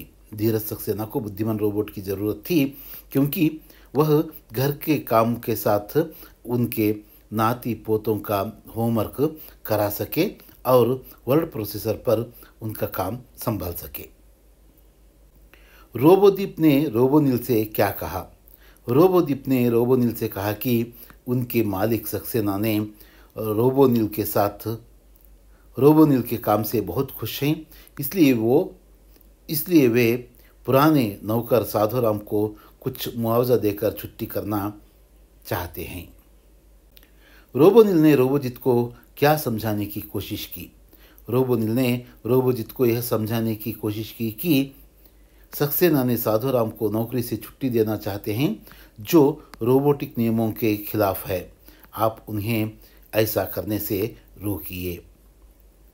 कहानी को टाइप करते समय रोबोनिल को क्या हुआ? कहानी को टाइप करते समय रोबोनिल की धात्विक और तारों भरी परिपंथ वाली खोपड़ी में एकाएक मानो नीली रोशनी ಅಂತ ಇದೆ, ಇದು ರೋಶ್ನಿ, ನೀಲಿ ರೋಶ್ನಿ हो गई. ಮಹಿಳಾ ಕಿ ಸಾಹಸ್ ಗಾಥಾ ವ್ಯಕ್ತಿ ಪರಿಚಯವಿರುವ ಈ ಪಾಠದ ಮುಂಬರುವ ಪರೀಕ್ಷೆಗೆ ಮುಖ್ಯ ಪ್ರಶ್ನೆಗಳನ್ನ ನೋಡೋಣ. ಅನುರೂಪತೆಯ ಪ್ರಶ್ನೆಗಳಲ್ಲಿ ಮೊದಲನೆಯದು, एवरेस्ट पर चढ़ने वाली पहली महिला जुंके ताबी. एवरेस्ट पर चढ़ने वाले पहला पुरुष तेंजिंग नोर्गे. एवरेस्ट ನ ಮೇಲೆ ಹತ್ತಿರತಕ್ಕಂಥ ಮೊದಲ ಮಹಿಳೆ ಜುಂಕೆ ತಾಬಿ ಆದ್ರೆ ಎವರೆಸ್ಟ್ ಮೇಲೆ ಹತ್ತಿರತಕ್ಕಂಥ ಮೊದಲ ಪುರುಷರು ಯಾರು ಅಂತ ಕೇಳಿದರೆ ಅದಕ್ಕೆ ಉತ್ತರ ತೇಂಜಿಂಗ್ ನೋರ್ಗೆ ಅಂತ ಬರೀಬೇಕು. ಎರಡನೇ ಪ್ರಶ್ನೆ, ಪಹಾಡ್, ಗಿರಿ, ಚೋಟಿ, ಶಿಖರ್. ಪಹಾಡ್ನ ಗಿರಿ ಅಂತ ಕರೆದ್ರೆ ಚೋಟಿ ಅಂದ್ರೆ ಶಿಖರ್ ಅಂತ ಕರಿಬಹುದು. ಕಾಲಾನಾಗ್ ಪರ್ವತ್, ಗಂಗೋತ್ರಿ, ಗ್ಲೇಷಿಯರ್. ಕಾಲಾನಾಗ್ ಪರ್ವತ ಆದ್ರೆ ಗಂಗೋತ್ರಿ ಏನು, ಅದು glacier. Colonel Khullar, major Kumar. Khullar ಅವರು ಕರ್ನಲ್ ಆದ್ರೆ ಮೇಜರ್ ಯಾರು ಅಂತ ಕೇಳಿದರೆ ಅದು ಕುಮಾರ್ ಅವರು. ಚಾಯ್ ಗರ್ಮ್, ಬರ್ಫ್ ಠಂಡಿ. ಚಹಾ ಬೆಚ್ಚಗಿದ್ರೆ, ಬರ್ಫ್ ಅಂದ್ರೆ ಮಂಜುಗಡ್ಡೆ, ಅದು ತಣ್ಣಗಿರುತ್ತೆ. ಬಿಚೇಂದ್ರಿ ಕೆ ಪಿತಾ ಕಿಶನ್ ಪಾಲ್ ಸಿಂಹ, ಬಿಚೇಂದ್ರಿ ಕಿ ಮಾತಾ ಹಂಸದೇಯಿ ನೇಗಿ. ಬಿಚೇಂದ್ರಿ ಅವರ ತಂದೆ ಕಿಶನ್ ಪಾಲ್ ಸಿಂಹ ಆದ್ರೆ ಅವರ ತಾಯಿ ಯಾರು ಅಂತ ಕೇಳಿದರೆ ಹಂಸದೇಯಿ ನೇಗಿ ಅಂತ ಬರೀಬೇಕು. ಹೀಗೆ ಅನುರೂಪತೆಯ ಪ್ರಶ್ನೆಗಳು ಇರ್ತವೆ. ಈಗ 2-3 ವಾಕ್ಯಗಳಲ್ಲಿ ಉತ್ತರಿಸಬಹುದಾದಂತಹ 2 ಅಂಕದ ಪ್ರಶ್ನೆ ಉತ್ತರಗಳನ್ನ ನೋಡೋಣ. ಬಿಚೇಂದ್ರಿ ಕಾ ಬಚ್ಪನ್ ಕೈಸೆ ಬೀತಾ. ಇದು ತುಂಬಾ ಮುಖ್ಯವಾದಂತಹ ಪ್ರಶ್ನೆ. ಬಿಚೇಂದ್ರಿ ಅವರ ಬಾಲ್ಯ ಹೇಗೆ ಕಳೀತು? बिचेंद्री पाल का जन्म एक साधारण भारतीय परिवार में हुआ था. बिचेंद्री को स्कूल जाने के लिए रोज 5 किलोमीटर पैदल चलकर जाना था. ತುಂಬಾ ಸಿಂಪಲ್ ಆಗಿ ಉತ್ತರವನ್ನ ಬರೆಯೋಣಂತೆ. ಬಿಚೇಂದ್ರ ಪಾಲ್ ಅವರು ಹುಟ್ಟಿದ್ದು ಒಂದು ಸಾಧಾರಣ ಭಾರತೀಯ ಪರಿವಾರದಲ್ಲಿ. ಅವರು ಸ್ಕೂಲ್ಗೆ ಹೋಗ್ಬೇಕಂದ್ರೆ ಪ್ರತಿದಿನಾನು ಕೂಡ 5 ಕಿಲೋಮೀಟರ್ ನಡ್ಕೊಂಡು ಹೋಗಿ ನಡ್ಕೊಂಡು ಬರಬೇಕಾಗಿತ್ತು. ಎರಡನೇ ಪ್ರಶ್ನೆ, ಬಿಚೇಂದ್ರಿ ಪಾಲ್ ಕೆ ಪರಿವಾರ ಕಾ ಪರಿಚಯ ದೀಜಿಯೇ. ಅವರ ಕುಟುಂಬದ ಪರಿಚಯವನ್ನ ಕೇಳಿದರೆ ಬಿಚೇಂದ್ರಿ ಪಾಲ್ ಕೆ ಪರಿವಾರ ಕಾ ಪರಿಚಯ, ಇಲ್ಲಿರ್ತಕ್ಕಂತಹ ವರ್ಡ್ಸ್ ನೆ ಬಳಸಿ ನಾವು ಮೊದಲನೇ ಸೆಂಟೆನ್ಸ್ ನ ಮಾಡಿದೀವಿ. ಉನ್ಕಾ ಜನ್ಮ ಏಕ್ ಸಾಧಾರಣ ಭಾರತೀಯ ಪರಿವಾರ ಮೇ ಹುವಾ, ಅದು ಹಿಂದಿನ ಪ್ರಶ್ನೆಯಲ್ಲಿರ್ತಕ್ಕಂತಹ ಸೆಂಟೆನ್ಸ್ ನ ಮತ್ತೆ ನಾವು ಬಳಸಿದೀವಿ. ಉನ್ಕಿ ಮಾತಾ ಹಂಸದೇಯಿ ನೇಗಿ ಅವ್ರ ಪಿತಾ ಕಿಶನ್ ಪಾಲ್ ಸಿಂಹ ಥೇ, ತಾಯಿ ತಂದೆಯ ಹೆಸರುಗಳನ್ನ ಬಳಸಿ ಬಿಚೇಂದ್ರಿ ಉನ್ಕೆ 5 ಸಂತಾನೋ ಮೇ ಸೆ ತೀಸರಿ ಥಿ, ಅವರ 5 ಸಂತಾನಗಳಲ್ಲಿ 5 ಮಕ್ಕಳಲ್ಲಿ ಇವರು 3ನೇವರು ಅಂತಕ್ಕಂಥ ಒಂದು ಮಾಹಿತಿಯನ್ನು ಕೂಡ ನಾವು ಕೊಟ್ಟಿದ್ದೀವಿ. ಇದು ಅವರ ಕುಟುಂಬದ ಸಂಕ್ಷಿಪ್ತ ಪರಿಚಯ. 3ನೇ ಪ್ರಶ್ನೆಯನ್ನು ನಾವು ನೋಡೋದಾದ್ರೆ, ಬಿಚೇಂದ್ರಿ ನೆ ಪರ್ವತಾರೋಹಣ ಕೆ ಲಿಯೆ ಕಿನ್ ಕಿನ್ ಚೀಜೋं का उपयोग किया. ಬಿಚೇಂದ್ರಿ ಅವರು ಎವರೆಸ್ಟ್ ಶಿಖರವನ್ನ ಏರಬೇಕಾದ್ರೆ ಯಾವ ಯಾವ ವಸ್ತುಗಳನ್ನ ಅವರು ಬಳಸಿದ್ರು ಅಂತಕ್ಕಂಥದ್ದು. ಬಿಚೇಂದ್ರಿ ನೆ ಪರ್ವತಾರೋಹಣ ಕೆ ಲಿಯೆ ಕೈ ಚೀಜೋं का उपयोग किया. ಮೊದಲನೇ ಸೆಂಟೆನ್ಸ್ ಪ್ರಶ್ನೆಯನ್ನ ಆಧರಿಸಿ ನಾವು ಬರೆದಿದ್ದೀವಿ. ಅವರು ಆ ಪರ್ವತಾರೋಹಣಕ್ಕಾಗಿ ಅನೇಕ ವಸ್ತುಗಳನ್ನ ಬಳಸಿದ್ರು. ಜೈಸೆ ಫಾವ್ಡಾ, ನೈಲಾನ್ ಕಿ ರಸ್ಸಿ, ಅವರು ಆಕ್ಸಿಜನ್ ಕಾ ಸಿಲಿಂಡರ್ ಆದಿ. ಅವರು ಏನೇನು ಬಳಸಿದ್ರು? ಫಾವ್ಡಾ ಅಂದ್ರೆ ಒಂದು ಚಲಿಕೆ ತರದ್ದು, ಮತ್ತೆ ನೈಲಾನ್ನ ಹಗ್ಗ ಹಾಗೂ ಆಕ್ಸಿಜನ್ ನ ಒಂದು ಸಿಲಿಂಡರ್ ಕೂಡ ಅವರು ಬಳಸ್ತಾರೆ. ಅದನ್ನು ನಾವಿಲ್ಲಿ ಬರಿಬೇಕು. 4ನೇ ಒಂದು ಪ್ರಶ್ನೆಯನ್ನು ನೋಡೋದಾದ್ರೆ, ಎವರೆಸ್ಟ್ ಕಿ ಚೋಟಿ ಪರ್ ಪಹುಂಚ್ಕರ್ ಬಿಚೇಂದ್ರಿ ನೆ ಕ್ಯಾ ಕಿಯಾ. ಎವರೆಸ್ಟ್ ನ ಮೇಲೆ ಶಿಖರದ ಮೇಲೆ ಹತ್ತಿ ಬಿಚೇಂದ್ರಿ ಅವರು ಏನ್ ಮಾಡಿದ್ರು? ಇದನ್ನು ಕೂಡ ಮುಖ್ಯ ಪ್ರಶ್ನೆ ಅಂತಾನೆ ನಾವು ಭಾವಿಸಬಹುದು. एवरेस्ट की चोटी पर पहुंचकर बिचेंद्री ने फावड़े से बर्फ खोदकर 2 लोगों के खड़े होने का जगह बनाई. ಅವ್ರ ಮೇಲೆ ಹತ್ತಿದ ತಕ್ಷಣ ಏನ್ ಮಾಡ್ತಾರೆ, ನಾವು ಈಗ ತಲುಪಿದೀವಿ ಶಿಖರವನ್ನ ಅಂತ ಗೊತ್ತಾದ ನಂತರ ಅವ್ರೇನ್ ಮಾಡ್ತಾರೆ, ತಮ್ಮಲ್ಲಿರ್ತಕ್ಕಂಥ ಚಲಿಕೆಯಿಂದ ಇಬ್ರು ನಿಲ್ಲೋದಕ್ಕೆ ಆಗುವಷ್ಟು ಒಂದು ಪ್ಲೇಸ್ ನ ಮಾಡ್ಕೊಳ್ತಾರೆ. ಫಸ್ಟ್ ಅಲ್ಲಿ ನಿಲ್ಬೇಕು ಅವರು. ಹಾಗಾಗಿ ಮಾಥೆ ಪರ್ ಬರ್ಫ್ ಕೋ ಲಗಾಕರ್ ಸಾಗರ್ ಮಾಥೆ ಕೆ ತಾಜ್ ಕಾ ಚುಂಬನ್ ಕಿಯಾ, ಅಂದ್ರೆ ತಮ್ಮ ಹಣೆ ಮೇಲೆ ಆ ಒಂದು ಮಂಜಿನ ಅದನ್ನ ಹಚ್ಕೊಂಡು ತಿಲುಕುತ್ತ ರೀತಿಯಲ್ಲಿ ಹಚ್ಕೊಂಡು, ಸಾಗರ ಮಾಥ ಅಂದ್ರೆ ಆ ಎವರೆಸ್ಟ್ ಶಿಖರದ ಆ ಒಂದು ತಾಜ್ ಅಂದ್ರೆ ಕಿರೀಟವನ್ನ ಚುಂಬಿಸ್ತಾರೆ. ಅಂಗ್ ದೋರ್ಜಿ ಕೋ ಪ್ರಣಾಮ್ ಕಿಯಾ, ತಮ್ಮ ಗುರುಗಳಾದಂತಹ ಮಾರ್ಗದರ್ಶಕರಾದಂತಹ ಅಂಗ್ ದೋರ್ಜಿ ಅವರಿಗೆ ಅವರೇನ್ ಮಾಡ್ತಾರೆ, ಬಾಗಿ ನಮಸ್ಕಾರ ಮಾಡ್ತಾರೆ. ಏಕ್ ಛೋಟಿ ಸಿ ಪೂಜಾ ಕೆ ಬಾದ್ ಏಕ್ ಲಾಲ್ ಕಪಡೆ ಮೇ ಹನುಮಾನ್ ಚಾಲಿಸಾ और दुर्गा मां का ಚಿತ್ರ ಲಪೇಟ್ಕರ್ ಬರ್ಫ್ ಮೇ ದಬಾ ದಿಯಾ. ಚೀಲದಲ್ಲಿ ತಂದಿರತಕ್ಕಂತಹ ಹನುಮಾನ್ ಚಾಲಿಸಾ ಮತ್ತು ದುರ್ಗಾ ಮಾತೆಯ ಭಾವಚಿತ್ರಕ್ಕೆ ಅವರು ಸಣ್ಣ ಪೂಜೆಯನ್ನು ಸಲ್ಲಿಸ್ತಾರೆ. ಅದರ ನಂತರ ಒಂದು ಕೆಂಪು ಬಟ್ಟೆಯಲ್ಲಿ ಸುತ್ತಿ ಅದನ್ನ ಅಲ್ಲೇ ಆ ಮಂಜಿನ ಕೆಳಗಡೆ ಅಡಗಿಸಿಡ್ತಾರೆ. ಇದು ಅವರು ಅಲ್ಲಿಗೆ ಹೋಗಿ ಮಾಡಿರ್ತಕ್ಕಂತಹ ಕೆಲಸ ಕಾರ್ಯಗಳು. ಈ ಪ್ರಶ್ನೆಗೆ ಉತ್ತರ ಸ್ವಲ್ಪ ಜಾಸ್ತಿ ಅನಿಸಿದ್ರು ಕೂಡ ಅಭ್ಯಾಸ ಮಾಡಲೇಬೇಕು, ಆ ರೀತಿಯ ಅನಿವಾರ್ಯತೆ. ಸೂರ್ದಾಸ್ ಅವರ ಸೂರ್ಶ್ಯಾಮ್. ಮೊದಲು ಅನುರೂಪತೆಯ ಪ್ರಶ್ನೆಗಳನ್ನ ನೋಡೋಣ. ಅನುರೂಪತೆಯ ಪ್ರಶ್ನೆಗಳಲ್ಲಿ ಮೊದಲನೇ ಪ್ರಶ್ನೆ, ಬಲಭದ್ರ ಬಲರಾಮ್ ಕಾನ್ಹ ಕೃಷ್ಣ. ಬಲಭದ್ರನ ಬಲರಾಮ್ ಅಂತ ಕೂಡ ಕರೀತಾರೆ. ಹಾಗಾದ್ರೆ ಕಾನ್ಹ ಅಂದ್ರೆ ಕೃಷ್ಣನ ಇನ್ನೊಂದು ಹೆಸರು. ಜಸೋದ ಮಾತಾ ನಂದ್ ಪಿತಾ. ಜಸೋದ ತಾಯಿ ಆದ್ರೆ ನಂದ್ ತಂದೆ. ರಿಜಾನ ಮೋಹಿತ್ ಹೋನ, ಖಿಜಾನ ಛೇಡ್ನ. ರಿಜಾನ ಅಂದ್ರೆ ಮೋಹಿತಗೊಳಿಸ್ತಕ್ಕಂಥದ್ದು, ಖಿಜಾನ ಅಂದ್ರೆ ಅಣಕಿಸ್ತಕ್ಕಂಥದ್ದು, ತೊಂದರೆ ಕೊಡ್ತಕ್ಕಂಥದ್ದು. ಬಲ್ಬೀರ್ ಬಲರಾಮ್ ಜಸೋದ ಯಶೋದ. ಬಲ್ಬೀರ್ನ ಬಲರಾಮ್ ಅಂತ ಕರೆದ್ರೆ, ಜಸೋದ ಅಂದ್ರೆ ಏನು ಅಂತ ಕೇಳಿದರೆ ಜಸೋದ ಅಂತ ಕೂಡ ಕರೀತಾರೆ, ಅದನ್ನೇ ಬರಿಬೇಕು. ಇನ್ನು 5ನೇ ಪ್ರಶ್ನೆ ನೋಡೋದಾದ್ರೆ, ತುಳಸಿದಾಸ್ ರಾಮ್ ಭಕ್ತಿ ಶಾಖಾ, ಸೂರ್ದಾಸ್ ಕೃಷ್ಣ ಭಕ್ತಿ ಶಾಖಾ. ತುಳಸಿದಾಸ್ ಸನ್ 1532, ಸೂರ್ದಾಸ್ ಸನ್ 1540. ತುಳಸಿದಾಸರವರು ಹುಟ್ಟಿದ್ದು 1532ರಲ್ಲಿ ಆದ್ರೆ ಸೂರ್ದಾಸರು ಹುಟ್ಟಿದ್ದು ಎಷ್ಟನೇ ಇಸ್ವಿಯಲ್ಲಿ ಅನ್ನೋದು ಪ್ರಶ್ನೆ. 1540. ತುಳಸಿದಾಸ್ ರಾಜಾಪುರ್, ಸೂರ್ದಾಸ್ ರುನಕ್ತಾ. ತುಳಸಿದಾಸರು ಹುಟ್ಟಿದ ಊರು ರಾಜಾಪುರ್, ಉತ್ತರ ಪ್ರದೇಶದ ರಾಜಾಪುರ. ಆದ್ರೆ ಸೂರ್ದಾಸರವರು ಹುಟ್ಟಿದ್ದು ಅದೇ ಉತ್ತರ ಪ್ರದೇಶದ ರುನಕ್ತಾ ಎಂಬ ಹಳ್ಳಿಯಲ್ಲಿ. ತುಳಸಿದಾಸ್ ರಾಮಚರಿತ್ ಮಾನಸ್, ಸೂರ್ದಾಸ್ ಸೂರ್ಸಾಗರ್. ತುಳಸಿದಾಸರ ಪ್ರಮುಖ ರಚನೆ ರಾಮಚರಿತ್ ಮಾನಸ್ ಆದ್ರೆ ಸೂರ್ದಾಸರು ಬರೆದಿರ್ತಕ್ಕಂತಹ ಯಾವುದಾದ್ರೂ ಒಂದು ರಚನೆಯನ್ನು ನಾವು ಬರೀಬೇಕು. ಸೂರ್ಸಾಗರ್ ಬರೆದ್ರೆ ಸರಿ ಹೋಗುತ್ತೆ. ಇದು ನಿಮಗೆ ನಾಳೆನ ಪರೀಕ್ಷೆಗೆ ಕೇಳಬಹುದಾದಂತಹ ಅನುರೂಪತೆಯ ಪ್ರಶ್ನೆಗಳು. ಈಗ ನಾವು 2 ಅಂಕದ ಮುಖ್ಯ ಪ್ರಶ್ನೆಗಳನ್ನ ನೋಡೋಣ. ಕೃಷ್ಣ ಬಲರಾಮ್ ಕೆ ಸಾಥ್ ಖೇಲ್ನೆ ಕ್ಯೂ ನಹಿ ಜಾನಾ ಚಾಹತಾ.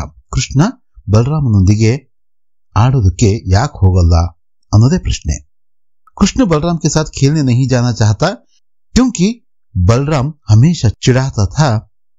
वह कहता था कि कृष्ण यशोदानंद का पुत्र नहीं है, वे गोरे और कृष्ण काला है, कृष्ण को खरीदा गया है, आदि बातें वह कहता है। बलराम के बातें सुनकर बाल मित्र भी चुटकी दे देकर हंसते थे. ಕೃಷ್ಣನು ಬಲರಾಮನ ಜೊತೆ ಆಟ ಆಡಲು ಹಿಂಜರಿತಾನೆ, ಇಷ್ಟಪಡಲ್ಲ. ಕಾರಣ ಏನಪ್ಪಾ ಅಂದ್ರೆ ಬಲರಾಮನು ಕೃಷ್ಣನನ್ನು ಸದಾ ಅಣಕಿಸ್ತಾ ಇರ್ತಾನೆ, ಛೇಡಿಸ್ತಾ ಇರ್ತಾನೆ. ಬಲರಾಮ ಕೃಷ್ಣನಿಗೆ ನೀನು ಯಶೋದೆ ಮತ್ತು ನಂದನ ಮಗನಲ್ಲ, ನೀನು ಕಪ್ಪಗಿದ್ದೀಯಾ, ಅವರು ಬೆಳ್ಳಗಿದ್ದಾರೆ, ನಿನ್ನನ್ನ ಕೊಂಡು ತಂದಿದ್ದಾರೆ ಅಂತ ಆತ ಹೇಳಿದನ್ನ ಕೇಳಿ ಬಲರಾಮನ ಇತರೆ ಸ್ನೇಹಿತರು ಏನ್ ಮಾಡ್ತಾರೆ, ಚಿಟಿಕೆ ಹೊಡೆದು ನಗ್ತಾ ಇರ್ತಾರೆ. ಹಾಗಾಗಿ ಕೃಷ್ಣ ಸಹಜವಾಗಿ ಬಲರಾಮನೊಂದಿಗೆ ಆಟ ಆಡೋದಕ್ಕೆ ಇಷ್ಟಪಡಲ್ಲ. ಬಲರಾಮ್ ಕೃಷ್ಣ ಕೆ ಮಾತಾ ಪಿತಾ ಕೆ ಬಾರೆ ಮೇ ಕ್ಯಾ ಕಹತಾ ಹೈ. ಅದೇ ಪ್ರಶ್ನೆನ ಇನ್ನೊಂದು ರೀತಿಯಲ್ಲಿ ಕೇಳಿದರೆ, बलराम कृष्ण के माता पिता के बारे में कहता है कि उन्होंने कृष्ण को जन्म नहीं दिया, वे गोरे और कृष्ण काला है, कृष्ण को खरीदा गया है. ಅದೇ ಉತ್ತರವನ್ನ ಇನ್ನೊಂದ್ಸಲ ಬರೆಯಬೇಕು. ಕೃಷ್ಣನ ತಂದೆ ತಾಯಿ ನಂದ ಮತ್ತು ಯಶೋದ ಅಲ್ವೇ ಅಲ್ಲ, ಕೃಷ್ಣನನ್ನ ಕೊಂಡು ತಂದಿದ್ದಾರೆ. ಯಾಕಂದ್ರೆ ಕೃಷ್ಣ ಕಪ್ಪಗಿದ್ದಾನೆ ಮತ್ತು ಅವರಿಬ್ರು ತಂದೆ ತಾಯಿ ಬೆಳ್ಳಗಿದ್ದಾರೆ ಅಂತ ಬಲರಾಮ ಕೃಷ್ಣನ ತಂದೆ ತಾಯಿ ಬಗ್ಗೆ ಮಾತಾಡ್ತಾ ಇದ್ದ. ಕೃಷ್ಣ ಅಪ್ನಿ ಮಾತಾ ಯಶೋದಾ ಕೆ ಪ್ರತಿ ಕ್ಯೂ ನಾರಾಜ್ ಹೈ. ಕೃಷ್ಣನು ಯಶೋದೆಯ ಮೇಲೆ ಕೋಪಗೊಳ್ಳಲು, ಒಂದು ರೀತಿಯಲ್ಲಿ ಮುನಿಸ್ಕೊಳ್ಳಲು ಕಾರಣ ಏನು ಅನ್ನೋದೇ ಪ್ರಶ್ನೆ. ಕೃಷ್ಣ ಅಪ್ನಿ ಮಾತಾ ಯಶೋದಾ ಕೆ ಪ್ರತಿ इसलिए नाराज है कि माता यशोदा हमेशा कृष्ण को ही मारती है और बलराम पर कभी गुस्सा भी नहीं करती. ಎಲ್ಲ ಮಕ್ಕಳಿಗೂ ಅಷ್ಟೇ, ನನಗಿಂತ ಅಣ್ಣನಿಗೂ ಅಕ್ಕನಿಗೂ ಅಥವಾ ತಮ್ಮನಿಗೂ ತಂಗಿಗೂ ಜಾಸ್ತಿ ಪ್ರೀತಿ ಮಾಡ್ತಿದ್ದಾರೆ ನನ್ನ ತಾಯಿ ಅಥವಾ ತಂದೆ ಅಂತ ನಾವು ಭಾವಿಸ್ತೀವಿ. ಆದ್ರೆ ಅದು ನಿಜ ಆಗಿರಲ್ಲ. ತಂದೆ ತಾಯಿಗೆ ಎಲ್ಲಾ ಮಕ್ಕಳ ಮೇಲೂ ಕೂಡ ಸಮಾನವಾದಂತಹ ಪ್ರೀತಿನೇ ಇರುತ್ತೆ, ನಮ್ಗೆ ಹಾಗನ್ಸುತ್ತೆ ಅಷ್ಟೇ. ಇಲ್ಲಿ ನಾವು ಉತ್ತರ ಏನ್ ಬರೀಬೇಕು, ಯಶೋದೆ ಕೃಷ್ಣನನ್ನ ಸದಾ ಹೊಡಿತಾಳೆ, ಆದ್ರೆ ಬಲರಾಮನನ್ನ ಮುದ್ದಿಸ್ತಾಳೆ. ಹಾಗಾಗಿ ಕೃಷ್ಣನಿಗೆ ಯಶೋದೆ ಮೇಲೆ ಕೋಪ ಇರುತ್ತೆ. ಅದು ಆತನ ಬಾಲಕೃಷ್ಣನ ಭಾವನೆ ಅಷ್ಟೇ. ಯಶೋದ ಕೃಷ್ಣಕ್ಕೆ ಕ್ರೋಧಕ್ಕೋ ಕೈಸೆ ಶಾಂತ ಕರ್ತಿ ಹೈ. ಇದು ಮುಖ್ಯವಾದ ಪ್ರಶ್ನೆ. ತಾಯಿ ಯಶೋದೆ ಕೃಷ್ಣನ ಕೋಪವನ್ನ ಹೇಗೆ ಶಾಂತಗೊಳಿಸ್ತಾರೆ ಅನ್ನೋದೇ ಪ್ರಶ್ನೆ. यशोदा कृष्ण के क्रोध को इस प्रकार शांत करती है, वह बलराम को जन्म से चुगली करने वाला बताती है और गोधन की कसम खाकर बताती है मैं ही तेरी माता हूँ, और तुम ही मेरे पुत्र हो. ಯಶೋದೆ ಕೃಷ್ಣನ ಕೋಪವನ್ನ ಮುನಿಸನ್ನ ಹೇಗೆ ಶಾಂತಗೊಳಿಸ್ತಾಳಂದ್ರೆ, ಬಲರಾಮ ಹುಟ್ಟಿನಿಂದ ಸ್ವಲ್ಪ ಚಾಡಿಕೋರ, ನಮ್ಮ ಗೋ ಸಂಪತ್ತಿನ ಮೇಲೆ ಆಣೆ ಮಾಡಿ ಪ್ರಮಾಣ ಮಾಡಿ ಹೇಳ್ತಾ ಇದ್ದೀನಿ, ನಾನು ನಿನ್ನ ತಾಯಿ ಮತ್ತು ನೀನು ನನ್ನ ಮಗ. ಹೀಗೆ ಹೇಳಿ ತಾಯಿ ಯಶೋದೆ ತನ್ನ ಮಗನಾದಂತಹ ಕೃಷ್ಣನ ಆ ಮುನಿಸನ್ನ ಆ ಕೋಪವನ್ನ ಶಾಂತಗೊಳಿಸುವ ಒಂದು ಪ್ರಯತ್ನವನ್ನ ಮಾಡ್ತಾರೆ. 5ನೇ ಪ್ರಶ್ನೆ, बालकृष्ण अपनी माता यशोदा से क्या क्या शिकायत करता है? ಬಾಲಕೃಷ್ಣ ತನ್ನ ತಾಯಿ ಹತ್ರ ಬಂದು ಏನೇನು ಕಂಪ್ಲೇಂಟ್ ಮಾಡ್ತಾನೆ, ಯಾರ ಬಗ್ಗೆ? बलरामन ಬಗ್ಗೆ ಅನ್ನೋದು ಪ್ರಶ್ನೆ. बालकृष्ण अपनी माता यशोदा से शिकायत करता है कि बलराम उन्हें ग्वाल बालकों के सामने काला कहकर छेड़ता है, बार बार माता पिता के बारे में पूछता है. कृष्ण अपनी माँ से यह भी शिकायत करता है कि तुम हमेशा तो मुझे ही मारती है, भैया को कुछ नहीं कहती. ಅಣ್ಣ ಯಾವಾಗಲೂ ಕೂಡ ಫ್ರೆಂಡ್ಸ್ ಮುಂದೆ ನನ್ನನ್ನು ಕರಿಯ ಅಂತ, ಕಪ್ಪುಗಿರೋನು ಅಂತೇಳ್ಬಿಟ್ಟು ಛೇಡಿಸ್ತಾನೆ. ತಂದೆ ತಾಯಿ ಯಾರು ನಿನ್ನ ತಂದೆ ತಾಯಿ ಅಂತೇಳ್ಬಿಟ್ಟು ಕೇಳ್ತಾನೆ. ಅಷ್ಟೇ ಅಲ್ಲ, ನೀನು ಸಹ ಅಷ್ಟೇ, ಯಾವಾಗಲೂ ನನ್ನನ್ನೇ ಹೊಡಿತೀಯ, ಅಣ್ಣನ ನೀನು ಏನೂ ಹೇಳಲ್ಲ ಅಂತ ಆತನ ಪ್ರಶ್ನೆ ಹಾಗೂ ಕಂಪ್ಲೇಂಟು. ಇದು ಸೂರ್ಶ್ಯಾಮ್ ಈ ಪದ್ಯದ ಅತಿ ಮುಖ್ಯ 2 ಅಂಕಗಳಿಗೆ ಕೇಳಬಹುದಾದಂತಹ ಪ್ರಶ್ನೆಗಳು. ಕರ್ನಾಟಕ ಸಂಪದ ಮೊದಲಿಗೆ 1 ಅಂಕದ ಪ್ರಶ್ನೆಗಳು. ಮೊದಲ ಪ್ರಶ್ನೆ, पश्चिमी घाट किसे कहते हैं? कर्नाटक प्रांत में दक्षिण से उत्तर के छोर तक फैली लंबी पर्वतमालाओं को पश्चिमी घाट कहते हैं. ಯಾವ ಪರ್ವತ ಶ್ರೇಣಿಯನ್ನ ಪಶ್ಚಿಮ ಘಟ್ಟಗಳೆಂದು ಕರೆಯುತ್ತಾರೆ?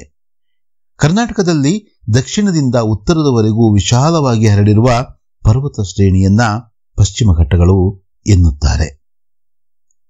2ನೇ ಪ್ರಶ್ನೆ, कर्नाटक में कौन कौन से जलप्रपात हैं? ಕರ್ನಾಟಕದಲ್ಲಿರುವ ಜಲಪಾತಗಳನ್ನ ಇಲ್ಲಿ ನಾವು ಹೆಸರಿಸಬೇಕು. कर्नाटक में जोग, अब्बी, गोकाक, शिवन समुद्र आदि जलप्रपात है. ಜೋಗ, ಅಬ್ಬಿ, ಗೋಕಾಕ್, ಶಿವನ್ ಸಮುದ್ರ ಮುಂತಾದವು ಕರ್ನಾಟಕದಲ್ಲಿರುವ ಜಲಪಾತಗಳು. ಶ್ರವಣಬೆಳಗೊಳ की गोमटेश्वर की मूर्ति की ऊंचाई कितनी है? ಶ್ರವಣಬೆಳಗೊಳದ गोमटेश्वरರ ಮೂರ್ತಿಯ ಎತ್ತರ ಎಷ್ಟು ಅಂತ ಕೇಳಿದ್ದಾರೆ.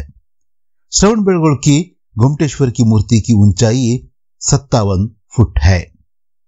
ಶ್ರವಣಬೆಳಗೊಳದ ಗೊಮ್ಮಟೇಶ್ವರ ಮೂರ್ತಿಯ ಎತ್ತರ 57 ಅಡಿಗಳು. किस नगर को सिलिकॉन सिटी कहा जाता है? ಯಾವ ನಗರವನ್ನ ಸಿಲಿಕಾನ್ ಸಿಟಿ ಅಂತ ಕರೀತಾರೆ? ಬೆಂಗಳೂರು ನಗರ को सिलिकॉन सिटी कहा जाता है. ನಮಗೆಲ್ಲ ಗೊತ್ತಿರೋ ಹಾಗೆ ಬೆಂಗಳೂರು ನಗರವನ್ನ सिलिकॉन सिटी ಅಂತ ಕರೀತಾರೆ. ಭದ್ರಾವತಿ के 2 प्रमुख कारखानों के नाम बताइए. ಭದ್ರಾವತಿಯ 2 ಕಾರ್ಖಾನೆಗಳನ್ನ ತಿಳಿಸಿ ಅಂತ ಕೇಳಿದ್ದಾರೆ. कागज, लोहा और इस्पात ये ಭದ್ರಾವತಿ के प्रमुख कारखानों के नाम हैं. ಭದ್ರಾವತಿಯ 2 ಮುಖ್ಯ ಕಾರ್ಖಾನೆಗಳೆಂದರೆ ಕಾಗದ, ಕಬ್ಬಿಣ ಮತ್ತು ಉಕ್ಕಿನ ಕಾರ್ಖಾನೆಗಳು. सेंट फिलोमिना चर्च किस नगर में है? सेंट फिलोमिना चर्च ಮೈಸೂರು ನಗರ में है. सेंट फिलोमिना ಚರ್ಚ್ ಯಾವ ನಗರದಲ್ಲಿದೆ? ಇದು ಪ್ರಶ್ನೆ ಆದ್ರೆ सेंट फिलोमिना ಚರ್ಚ್ ಮೈಸೂರಿನಲ್ಲಿದೆ ಅಥವಾ ಮೈಸೂರು ನಗರದಲ್ಲಿದೆ. विजयपुर नगर का प्रमुख आकर्षण क्या है? विजयपुर नगर का प्रमुख आकर्षण गोल गुंबज है. ವಿಜಯಪುರದ ಪ್ರಮುಖ ಆಕರ್ಷಣೆ ಯಾವುದು ಅನ್ನೋದು ಪ್ರಶ್ನೆ. ವಿಜಯಪುರದ ಪ್ರಮುಖ ಆಕರ್ಷಣೆ ಗೋಳಗುಮ್ಮಟ. ಅರಬ್ಬಿ ಸಮುದ್ರ ಕರ್ನಾಟಕ की किस दिशा में है? ಅರಬ್ಬಿ ಸಮುದ್ರವು ಕರ್ನಾಟಕದ ಯಾವ ದಿಕ್ಕಿನಲ್ಲಿದೆ? ಅರಬ್ಬಿ ಸಮುದ್ರ ಕರ್ನಾಟಕ की पश्चिम दिशा में है. ಅರಬ್ಬಿ ಸಮುದ್ರವು ಕರ್ನಾಟಕದ पश्चिम ದಿಕ್ಕಿನಲ್ಲಿದೆ. कर्नाटक की दक्षिण दिशा में कौन सी पर्वतमालाएं शोभायमान हैं? कर्नाटक की दक्षिण दिशा में नीलगिरी की पर्वतमालाएं शोभायमान हैं. ಕರ್ನಾಟಕದ ದಕ್ಷಿಣಕ್ಕೆ ಯಾವ ಪರ್ವತ ಶ್ರೇಣಿಗಳು ಶೋಭಿಸುತ್ತಿವೆ? ಕರ್ನಾಟಕದ ದಕ್ಷಿಣಕ್ಕೆ ನೀಲಗಿರಿ ಪರ್ವತ ಶ್ರೇಣಿಗಳು ಶೋಭಿಸುತ್ತಿವೆ. ಇಲ್ಲಿಗೆ ನಿಮ್ಮ 1 ಅಂಕದ ಅಷ್ಟು ಪ್ರಶ್ನೆಗಳನ್ನ ಚರ್ಚಿಸಿದ್ವಿ. ಈಗ 2-3 ವಾಕ್ಯದಲ್ಲಿ ಉತ್ತರಿಸಬಹುದಾದಂತಹ ಪ್ರಶ್ನೆಗಳನ್ನ ನೋಡೋಣ. कर्नाटक की प्रमुख नदियां व जलप्रपात कौन से हैं? ಕರ್ನಾಟಕದ ಮುಖ್ಯ ನದಿಗಳು ಮತ್ತು ಜಲಪಾತಗಳನ್ನ ನಾವು ಇಲ್ಲಿ ಹೆಸರಿಸಬೇಕು. कावेरी, कृष्णा, तुंगभद्रा आदि कर्नाटक की प्रमुख नदियां हैं। जोग, अब्बी, गोकाक, शिवन समुद्र आदि यहाँ के जलप्रपात हैं। कावेरी, कृष्णा, ತುಂಗಭದ್ರೆ ಮುಂತಾದವು ಕರ್ನಾಟಕದ ಮುಖ್ಯ ನದಿಗಳು. ಜೋಗ, ಅಬ್ಬಿ, ಗೋಕಾಕ್, ಶಿವನ್ ಸಮುದ್ರ ಇನ್ನು ಮುಂತಾದವು ಇಲ್ಲಿನ ಪ್ರಮುಖ ಜಲಪಾತಗಳು. ज्ञानपीठ पुरस्कार प्राप्त कन्नड़ साहित्यकारों के नाम बताइए ಅಂತ ಕೇಳಿದರೆ ಜ್ಞಾನಪೀಠ ಪುರಸ್ಕೃತ ಕನ್ನಡ ಸಾಹಿತಿಗಳನ್ನ ನಾವಿಲ್ಲಿ ಹೆಸರಿಸಬೇಕು. ज्ञानपीठ पुरस्कार प्राप्त कन्नड़ साहित्यकारों के नाम सर्वश्री, कुवेंपु, बेंद्रे, कारंत, मास्ती, गोकाक, UR अनंतमूर्ति, ಕಾರ್ನಾಡ್ और ಚಂದ್ರಶೇಖರ್ ಕಂಬಾರ್. ಜ್ಞಾನಪೀಠ ಪುರಸ್ಕೃತ ಕನ್ನಡ ಸಾಹಿತಿಗಳ ಹೆಸರುಗಳು ನಮ್ಮ ಕುವೆಂಪು, ಬೇಂದ್ರೆ, ಕಾರಂತರು, ಮಾಸ್ತಿ ವೆಂಕಟೇಶ ಅಯ್ಯಂಗಾರ್ ಅವರು, ಗೋಕಾಕರು, UR ಅನಂತಮೂರ್ತಿ ಅವರು, ಗಿರೀಶ್ ಕಾರ್ನಾಡ್ರು ಹಾಗೂ ಚಂದ್ರಶೇಖರ್ ಕಂಬಾರ್. ಈ ಹೆಸರುಗಳನ್ನು ನಾವಿಲ್ಲಿ ಬರಿಬೇಕು. ಬಾಂಧ್ और जलाशयों के क्या उपयोग हैं? ಈ ಪ್ರಶ್ನೆ ಪದೇ ಪದೇ ಕೇಳ್ತಾ ಇರ್ತಾರೆ. ಇದನ್ನು ನಾವು ಹೇಗೆ ಉತ್ತರಿಸಬಹುದು ಅನ್ನೋದು ನೋಡೋಣ. बांध और जलाशयों से कई उपयोग हैं, जैसे इनसे हजारों एकड़ जमीन सिंची जाती है. जलाशयों की सहायता से ऊर्जा का उत्पादन होता है. ಜಲಾಶಯಗಳಿಂದಾಗುವ ಉಪಯೋಗಗಳೇನು ಅನ್ನೋದು ಪ್ರಶ್ನೆ ಆದರೆ ಇದಕ್ಕೆ ಉತ್ತರ ಜಲಾಶಯಗಳಿಂದ ಅನೇಕ ಉಪಯೋಗಗಳಿವೆ. ಇವುಗಳಿಂದ ಸಾವಿರಾರು ಎಕರೆಗೆ ನೀರುಣಿಸಲಾಗುತ್ತದೆ. ಇವು ವಿದ್ಯುತ್ತನ್ನು ಸಹ उत्पादिसलु सहकारियागिवे. कर्नाटक के कुछ प्रमुख राजवंशों के नाम लिखिए. कर्नाटकದ ಪ್ರಮುಖ ರಾಜವಂಶಗಳನ್ನು ನಾವಿಲ್ಲಿ ಹೆಸರಿಸಬೇಕು. ಗಂಗಾ, ಕದಂಬ, राष्ट्रकूट, चालुक्य, ಹೊಯ್ಸಳ, ಒಡೆಯರ್ आदि कर्नाटक के कुछ प्रमुख राजवंशों के नाम हैं. ಗಂಗರು, ಕದಂಬರು, ರಾಷ್ಟ್ರಕೂಟರು, ಚಾಳುಕ್ಯರು, ಹೊಯ್ಸಳರು, ಒಡೆಯರವರು ಮುಂತಾದವು ಕರ್ನಾಟಕದ ಪ್ರಮುಖ ರಾಜವಂಶಗಳು. ಬೆಂಗಳೂರು में कौन कौन सी बृहत संस्थाएं हैं? ಕರ್ನಾಟಕದಲ್ಲಿರುವ ಮುಖ್ಯ ಸಂಸ್ಥೆಗಳು ಯಾವುವು ಅಂತ ಕೇಳಿದರೆ ಬೆಂಗಳೂರು में प्रसिद्ध भारतीय विज्ञान संस्थान, HAL, HMT, ITI, BHEL, BEL आदि बृहत संस्थाएं हैं. ಬೆಂಗಳೂರಿನಲ್ಲಿರುವ ಮುಖ್ಯ ಸಂಸ್ಥೆಗಳು ಅಂದರೆ HAL, HMT, ITI, BHEL, BEL ಇನ್ನು ಮುಂತಾದವು ವಿವಿಧ ಸಂಸ್ಥೆಗಳಿವೆ. ಅವನ್ನು ನಾವಿಲ್ಲಿ ಹೆಸರಿಸಿದ್ದೇವೆ. ಈಗ ಅತಿ ಮುಖ್ಯವಾದಂತಹ ಪ್ರಶ್ನೆ ಉತ್ತರಗಳನ್ನು ನಾವೀಗ ಚರ್ಚೆ ಮಾಡೋದಕ್ಕೆ ಹೊರಟಿದ್ದೀವಿ. ಇವನ್ನ 3 ಅಥವಾ 4 ಅಂಕಗಳಿಗೆ ಕೇಳ್ತಾರೆ. 3 ಪ್ರಶ್ನೆಗಳಿದಾವೆ. ಇವನ್ನ ಬಹಳ ಸರಳವಾಗಿ ನಾವು ಹೇಗೆ ಬರೀಬೇಕು ಅನ್ನೋದನ್ನ ನೋಡೋಣ. ಮತ್ತೆ ಈ ಪ್ರಶ್ನೆಗಳು ಪರೀಕ್ಷಾ ದೃಷ್ಟಿಯಿಂದ ಬಹಳ ಮುಖ್ಯ ಆಗ್ತವೆ. ತಪ್ಪದೆ ನೀವು ಇವನ್ನ ಅಭ್ಯಾಸ ಮಾಡಬೇಕು. कर्नाटक के प्राकृतिक सौंदर्य का वर्णन कीजिए. कर्नाटकದ ಪ್ರಕೃತಿ ಸೌಂದರ್ಯವನ್ನು ಕುರಿತು ಬರೆಯಿರಿ ಅಂತ ಕೇಳಿದ್ದಾರೆ. कर्नाटक के प्राकृतिक सौंदर्य नयन मनोहर है. दक्षिण दिशा में नीलगिरी की पर्वतमालाएं शोभायमान हैं. अरबी समुद्र पश्चिम दिशा में है. कावेरी, कृष्णा, ತುಂಗಭದ್ರಾ आदि कर्नाटक की प्रमुख नदियां हैं. जोग, अब्बी, गोकाक, शिवन समुद्र आदि यहाँ के जलप्रपात हैं. दक्षिण से उत्तर की छोर तक फैली लंबी पर्वतमालाओं को पश्चिमी घाट कहते हैं. इन्हीं घाटों के कुछ भाग सह्याद्री कहलाता है. ನಾವು ಈಗಾಗಲೇ 1 ಮತ್ತು 2 ಅಂಕಗಳಲ್ಲಿ ಉತ್ತರಿಸತಕ್ಕಂತ ಅನೇಕ ಪ್ರಶ್ನೆಗಳ ಉತ್ತರಗಳನ್ನು ಸೇರಿಸಿ ಈ ಒಂದು ಉತ್ತರವನ್ನು ತಯಾರಿಸಲಾಗಿದೆ. ಉದ್ದೇಶಪೂರ್ವಕವಾಗಿಯೇ ಈ ರೀತಿ ನಾವು ಮಾಡಿದೀವಿ. ನಿಮಗೆ ನಾಳೆನ ಪರೀಕ್ಷೆಯಲ್ಲಿ ಈಸಿಯಾಗಿ ಇವನ್ನ ಬರೆಯೋದಕ್ಕೆ ಅವಕಾಶ ಆಗಲಿ ಅಂತ. ಕರ್ನಾಟಕದ ಪ್ರಕೃತಿ ಸೌಂದರ್ಯವು ಸುಂದರವಾಗಿದೆ. ದಕ್ಷಿಣದಲ್ಲಿ ನೀಲಗಿರಿ ಘಟ್ಟಗಳಿವೆ. ಅರಬ್ಬಿ ಸಮುದ್ರವು ಪಶ್ಚಿಮದಲ್ಲಿದೆ. ಕಾವೇರಿ, ಕೃಷ್ಣ, ತುಂಗಭದ್ರೆ ಮುಂತಾದವು ಕರ್ನಾಟಕದ ಪ್ರಮುಖ ನದಿಗಳಾದರೆ ಜೋಗ, ಅಬ್ಬಿ, ಗೋಕಾಕು, ಶಿವನ ಸಮುದ್ರ ಇಲ್ಲಿಯ ಜಲಪಾತಗಳು. ದಕ್ಷಿಣದಿಂದ ಉತ್ತರದೆಡೆಗೆ ಪಶ್ಚಿಮ ಘಟ್ಟಗಳು ಹರಡಿವೆ. ಈ ಘಟ್ಟಗಳ ಕೆಲವು ಭಾಗವನ್ನ ನಾವು ಸಹ್ಯಾದ್ರಿ ಅಂತ ಕೂಡ ಕರಿತೀವಿ. ಇಷ್ಟನ್ನು ನಾವು ಬರೀಬೇಕಾಗುತ್ತೆ ಈ ಪ್ರಶ್ನೆಗೆ ಉತ್ತರವಾಗಿ. ಕರ್ನಾಟಕ ಕಿ ಶಿಲ್ಪಕಲಾ ಕಾ ಪರಿಚಯ ದೀಜಿಯೇ. ಕರ್ನಾಟಕದ ಶಿಲ್ಪಕಲೆಯನ್ನ ಪರಿಚಯಿಸಿ ಅನ್ನೋದು ನಿಮ್ಮ 2ನೆಯ ಪ್ರಶ್ನೆ. कर्नाटक की शिल्पकला अनोखी है. बादामी, ऐहोळे, पट्टदकल्लु में जो मंदिर हैं उनकी शिल्पकला और वास्तु अद्भुत है. बेलूरू, हळेबीडु, सोमनाथपुर के मंदिर में जो मूर्तियां हैं वे सजीव लगती हैं. ये हमें पुराणों की कहानियां सुनाती हैं. श्रवण बेलगोल में 57 फुट ऊंची गोमटेश्वर की मूर्ति है और विजयपुर में गोल गुंबज है। ಕರ್ನಾಟಕದ ಶಿಲ್ಪಕಲೆ ಅನನ್ಯವಾದದ್ದು. ಬಾದಾಮಿ, ಐಹೊಳೆ, ಪಟ್ಟದಕಲ್ಲುಗಳಲ್ಲಿರುವ ಮಂದಿರಗಳ ವಾಸ್ತು ಹಾಗೂ ಶಿಲ್ಪಕಲೆಯು ವಿಶೇಷವಾದದ್ದು. ಬೇಲೂರು, ಹಳೇಬೀಡು, ಸೋಮನಾಥಪುರದ ಮೂರ್ತಿಗಳು ಜೀವಂತಿಕೆಯಿಂದ ಇರುವಂತೆ ತೋರುತ್ತವೆ. ಇವು ನಮಗೆ ಪುರಾಣದ ಪುಣ್ಯಕಥೆಗಳನ್ನ ತಿಳಿಸುತ್ತವೆ. ಶ್ರವಣ ಬೆಳಗೊಳದಲ್ಲಿ 57 ಅಡಿಗಳ ಗೊಮಟೇಶ್ವರನ ಮೂರ್ತಿ ಹಾಗೂ ವಿಜಯಪುರದಲ್ಲಿ ಗೋಳಗುಮ್ಮಟವಿದೆ. ಇಷ್ಟನ್ನು ನಾವು ಬರಿಬೇಕು. ಮೂರನೆಯ ಹಾಗೂ ಕೊನೆಯ ಪ್ರಶ್ನೆಯನ್ನು ನಾವು ಗಮನಿಸುವುದಾದ್ರೆ, कर्नाटक के साहित्यकारों की कन्नड़ भाषा और संस्कृति को क्या देन है? ಕನ್ನಡ ಸಾಹಿತ್ಯಕ್ಕೆ ನಮ್ಮ ರಾಜ್ಯದ ಸಾಹಿತಿಗಳ ಕೊಡುಗೆ ಏನು, ಅದನ್ನು ವಿವರಿಸಿ ಅನ್ನೋದು ಪ್ರಶ್ನೆ. कर्नाटक के अनेक साहित्यकारों ने कन्नड़ भाषा और संस्कृति की कीर्ति फैलाई है. वचनकारों ने समाज को सुधारा है. अनेक भक्त कवियों ने भक्ति, नीति, सदाचार के गीत गाए हैं. पंपा, रन्ना, पन्ना आदि ने महान काव्यों की रचना की है. सर्वश्री कुवेंपु, बेंद्रे, कारांत, मास्ती, गोकाक, युवर अनंतमूर्ति, कार्नाड और चंद्रशेखर कंबार इन कन्नड़ साहित्यकारों ने ज्ञानपीठ पुरस्कार को प्राप्त करके कन्नड़ भाषा और संस्कृति की कीर्ति को फैलाई है. ಸಂಕ್ಷಿಪ್ತವಾಗಿ ಇಷ್ಟನ್ನಾದರೂ ನಾವು ಬರಿಬೇಕಾಗುತ್ತೆ.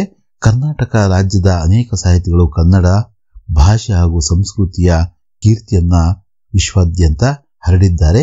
ವಚನಕಾರರು ಸಮಾಜವನ್ನ ಸುಧಾರಿಸಿದ್ದಾರೆ. ಅನೇಕ ಭಕ್ತ ಕವಿಗಳು ಭಕ್ತಿ, ನೀತಿ, ಸದಾಚಾರಗಳ ಗೀತೆಗಳನ್ನ ಹಾಡಿದ್ದಾರೆ. ಪಂಪ, ಪೊನ್ನ, ರನ್ನ, ಜನ್ನ ಮುಂತಾದ ಆದಿ ಕವಿಗಳು ಮಹಾನ್ ಕಾವ್ಯಗಳನ್ನ ರಚಿಸಿದ್ದಾರೆ. ಕುವೆಂಪು, ಬೇಂದ್ರೆ, ಕಾರಂತರು, ಮಾಸ್ತಿ ವೆಂಕಟೇಶ ಅಯ್ಯಂಗಾರ್ ಅವರು, ಗೋಕಾಕರು, ಯುವರ್ ಅನಂತಮೂರ್ತಿಯವರು, ಗಿರೀಶ್ ಕಾರ್ನಾಡರು ಮತ್ತು ಚಂದ್ರಶೇಖರ್ ಕಂಬಾರರು ಕನ್ನಡಕ್ಕೆ ಜ್ಞಾನಪೀಠವನ್ನ ತಂದುಕೊಟ್ಟಿದ್ದಾರೆ. कर्नाटक एक अनोखा राज्य. ಇಲ್ಲಿ ವಿಷಯ ಪ್ರವೇಶ, ಪ್ರಾಕೃತಿಕ ಪರಿವೇಶ, ಐತಿಹಾಸಿಕ व धार्मिक स्थल, ಶಿಕ್ಷಾ व ವಿಜ್ಞಾನ के क्षेत्र में देन, ಉಪಸಂಹಾರ ಅಂತಕ್ಕಂಥ 5 ಒಂದು ಮುಖ್ಯಾಂಶಗಳನ್ನು ಕೊಟ್ಟಿದ್ದಾರೆ. ಇದನ್ನು ನಾವು ಏನು ಮಾಡಬೇಕು, ವಿವರಿಸಿ ಬರೀಬೇಕು. कर्नाटक हमारी मातृभूमि है.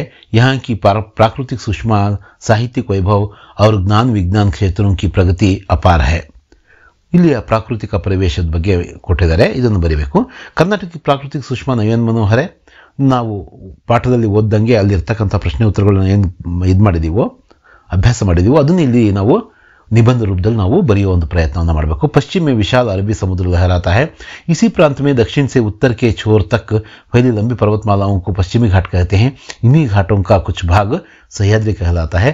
दक्षिण में नीलगिरी की पर्वतावलियां शोभायमान हैं. ऐतिहासिक व धार्मिक स्थल.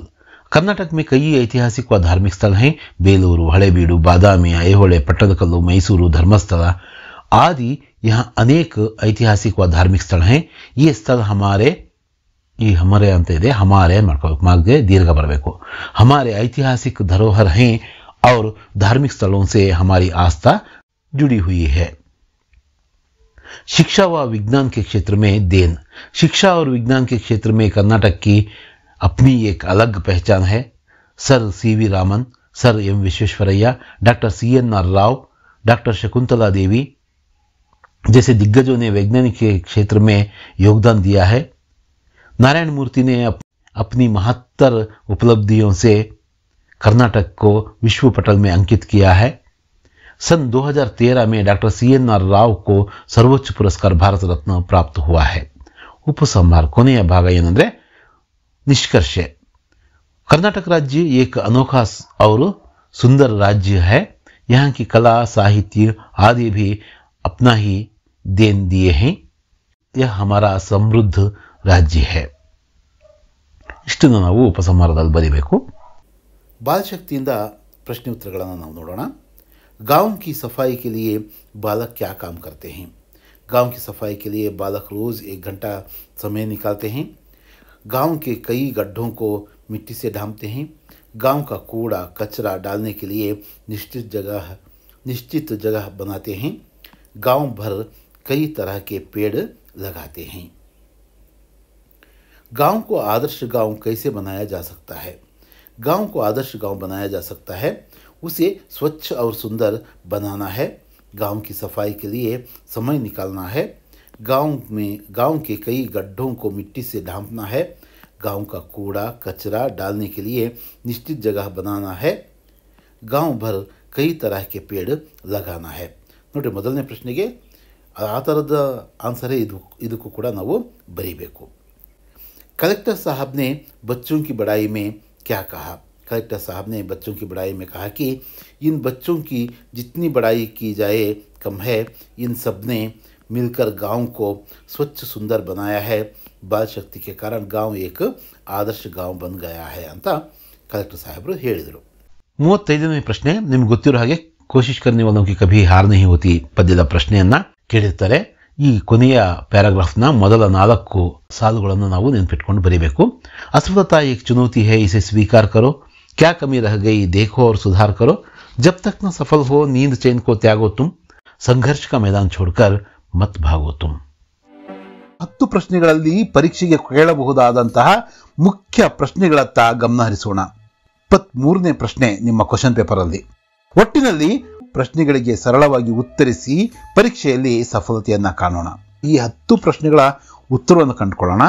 ಅದಾದ್ಮೇಲೆ ಮುಖ್ಯವಾದಂತಹ ಒಂದು ಅಥವಾ 2 ಪ್ರಶ್ನೆಗಳಿದಾವೆ, ಅವನ್ನ ಯಾವ ಅಂತ ತಿಳ್ಕೊಂಡು ಈ ಒಂದು ವಿಡಿಯೋ ಪಾಠವನ್ನು ಮುಗಿಸೋಣಂತೆ.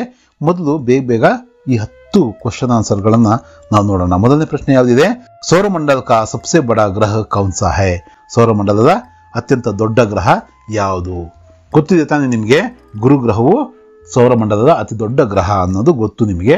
ಅದನ್ನೇ ಬರೆಯೋಣ. ಸೌರಮಂಡಲ ಕಾ ಸಬ್ಸೆ ಬಡಾ ಗ್ರಹ ಬೃಹಸ್ಪತಿ ಹೈ. ಎರಡನೇ ಪ್ರಶ್ನೆ, ಸೌರಮಂಡಲ ಮೇ ಶನಿ ಗ್ರಹ ಕಾ ಸ್ಥಾನ ಕ್ಯಾ ಹೈ? ಅಂದ್ರೆ ಸೌರವ್ಯೂಹದಲ್ಲಿ ಶನಿ ಗ್ರಹದ ಸ್ಥಾನ ಯಾವುದು, ಅಂದ್ರೆ ಅದು ಎಷ್ಟನೇ ದೊಡ್ಡ ಗ್ರಹ ಅಂತ ಪ್ರಶ್ನೆ. ಸೌರಮಂಡಲ ಮೇ ಶನಿ ದೂಸರಾ ಬಡಾ ಗ್ರಹ ಹೈ.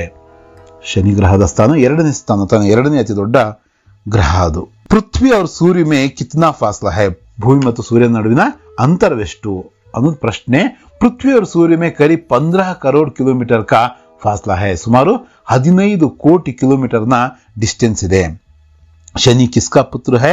ಶನಿ ಮಹಾರಾಜ್ ಸೂರ್ಯ का पुत्र है. ಶನಿ ಯಾರ ಮಗ ಅಂತ ಕೇಳಿದರೆ ಶನಿ ಮಹಾರಾಜ ಸೂರ್ಯನ ಪುತ್ರ ಅಥವಾ ಮಗ ಅಂತ ನಾವು ಬರೆಯೋಣ. शनिश्चर का मतलब क्या है? शनिश्चर का मतलब है कि धीमी गति से चलने वाला.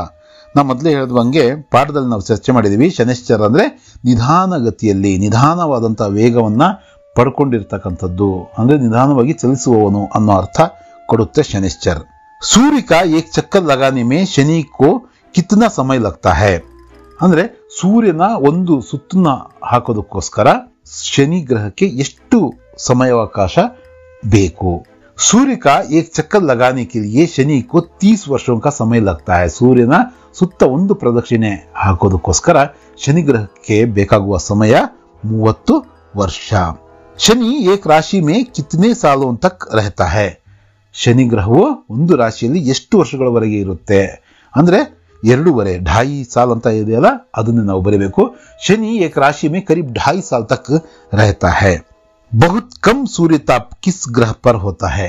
बहुत कम सूर्यताप शनि ग्रह पर होता है. ಈ ಪಾಠದ ಪ್ರಕಾರ ತುಂಬಾ ಕಡಿಮೆ ಸೂರ್ಯತಾಪ ಎಲ್ಲಿರುತ್ತಪ್ಪ ಅಂದ್ರೆ ಶನಿ ಗ್ರಹದ ಮೇಲೆ ಬೀಳುತ್ತೆ.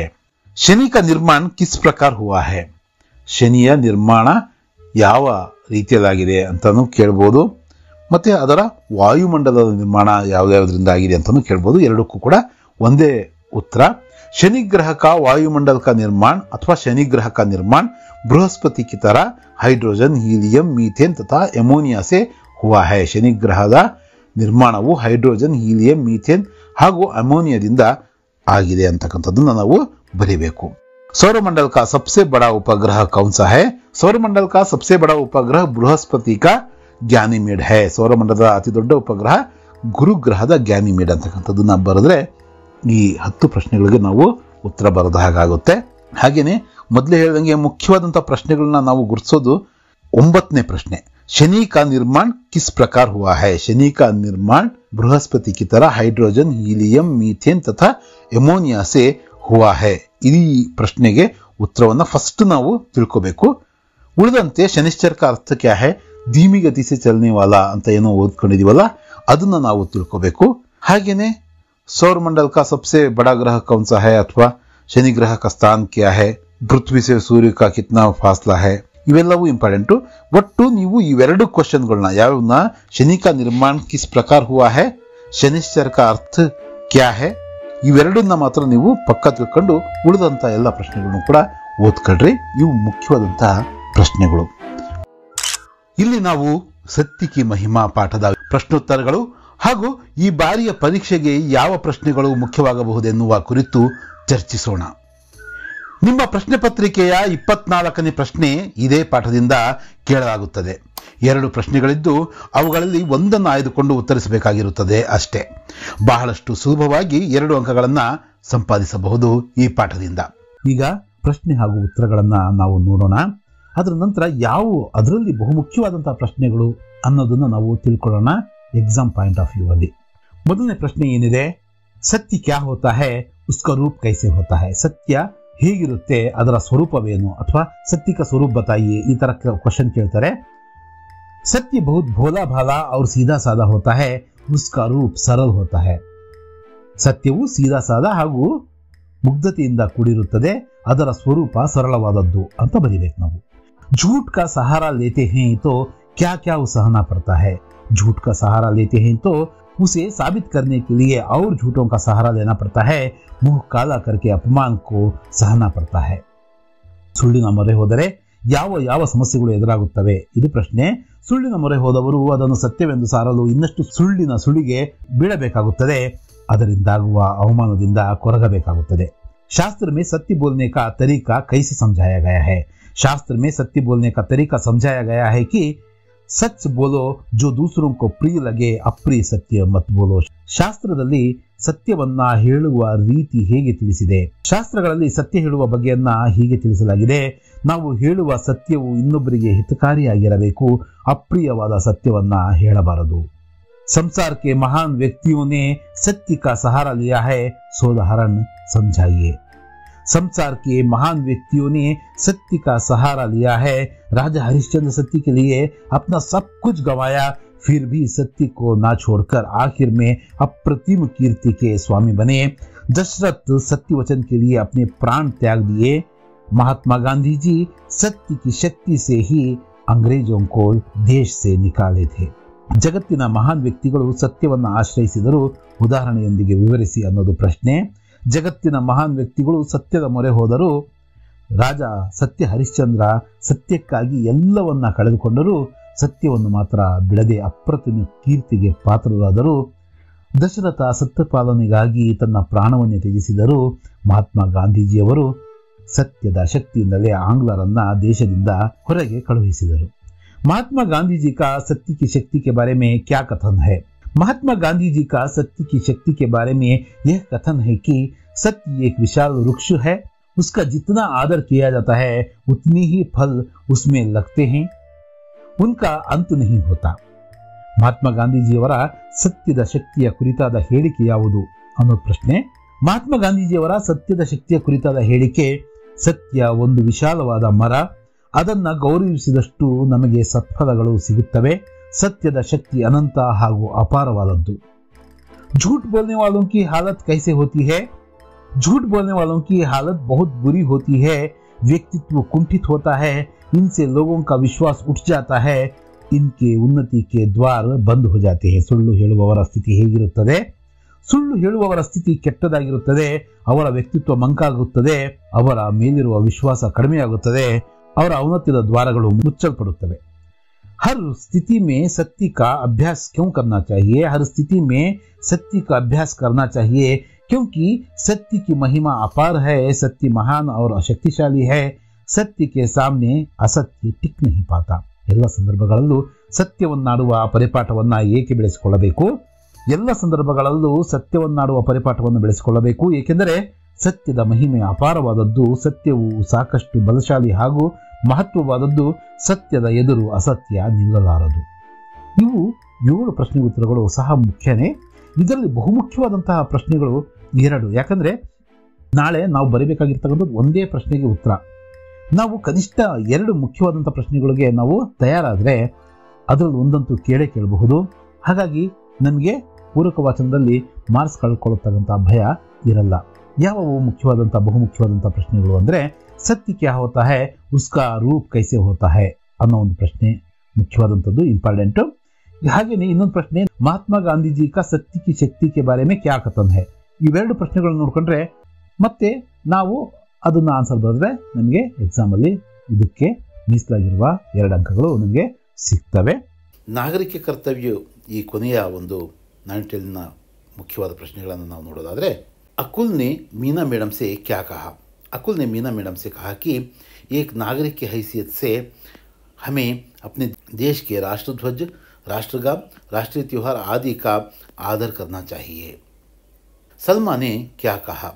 सलमा ने कहा, प्रकृति हमारी माता है, इसलिए हमें प्राकृतिक संसाधनों का अपव्यय नहीं करना चाहिए.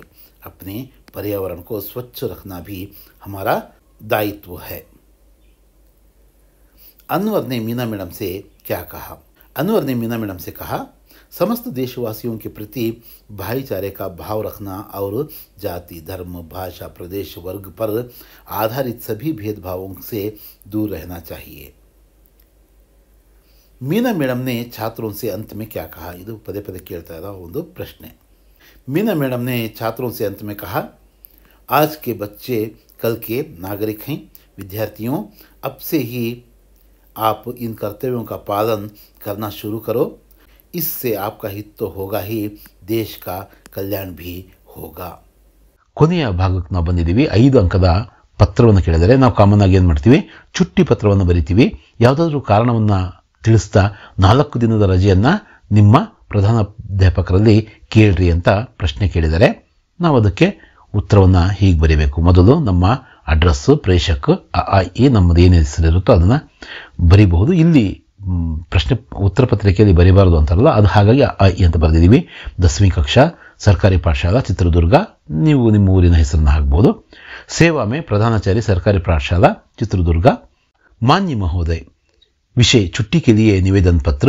आपसे निवेदन है कि मेरी तबीयत ठीक नहीं है. है ಅದು ಹೈ ಅಂತ ಇದೆ ನೋಡ್ರಿ, ಹೈ ಅದು ಚುಕ್ಕಿ ಬೇಕಾಗಿಲ್ಲ. इसलिए मैं 4 दिन तक पाठशाला नहीं आ सकता अथवा आ सकती. मुझे आज से 4 दिन तक छुट्टी प्रदान करने की कृपा करें. धन्यवाद.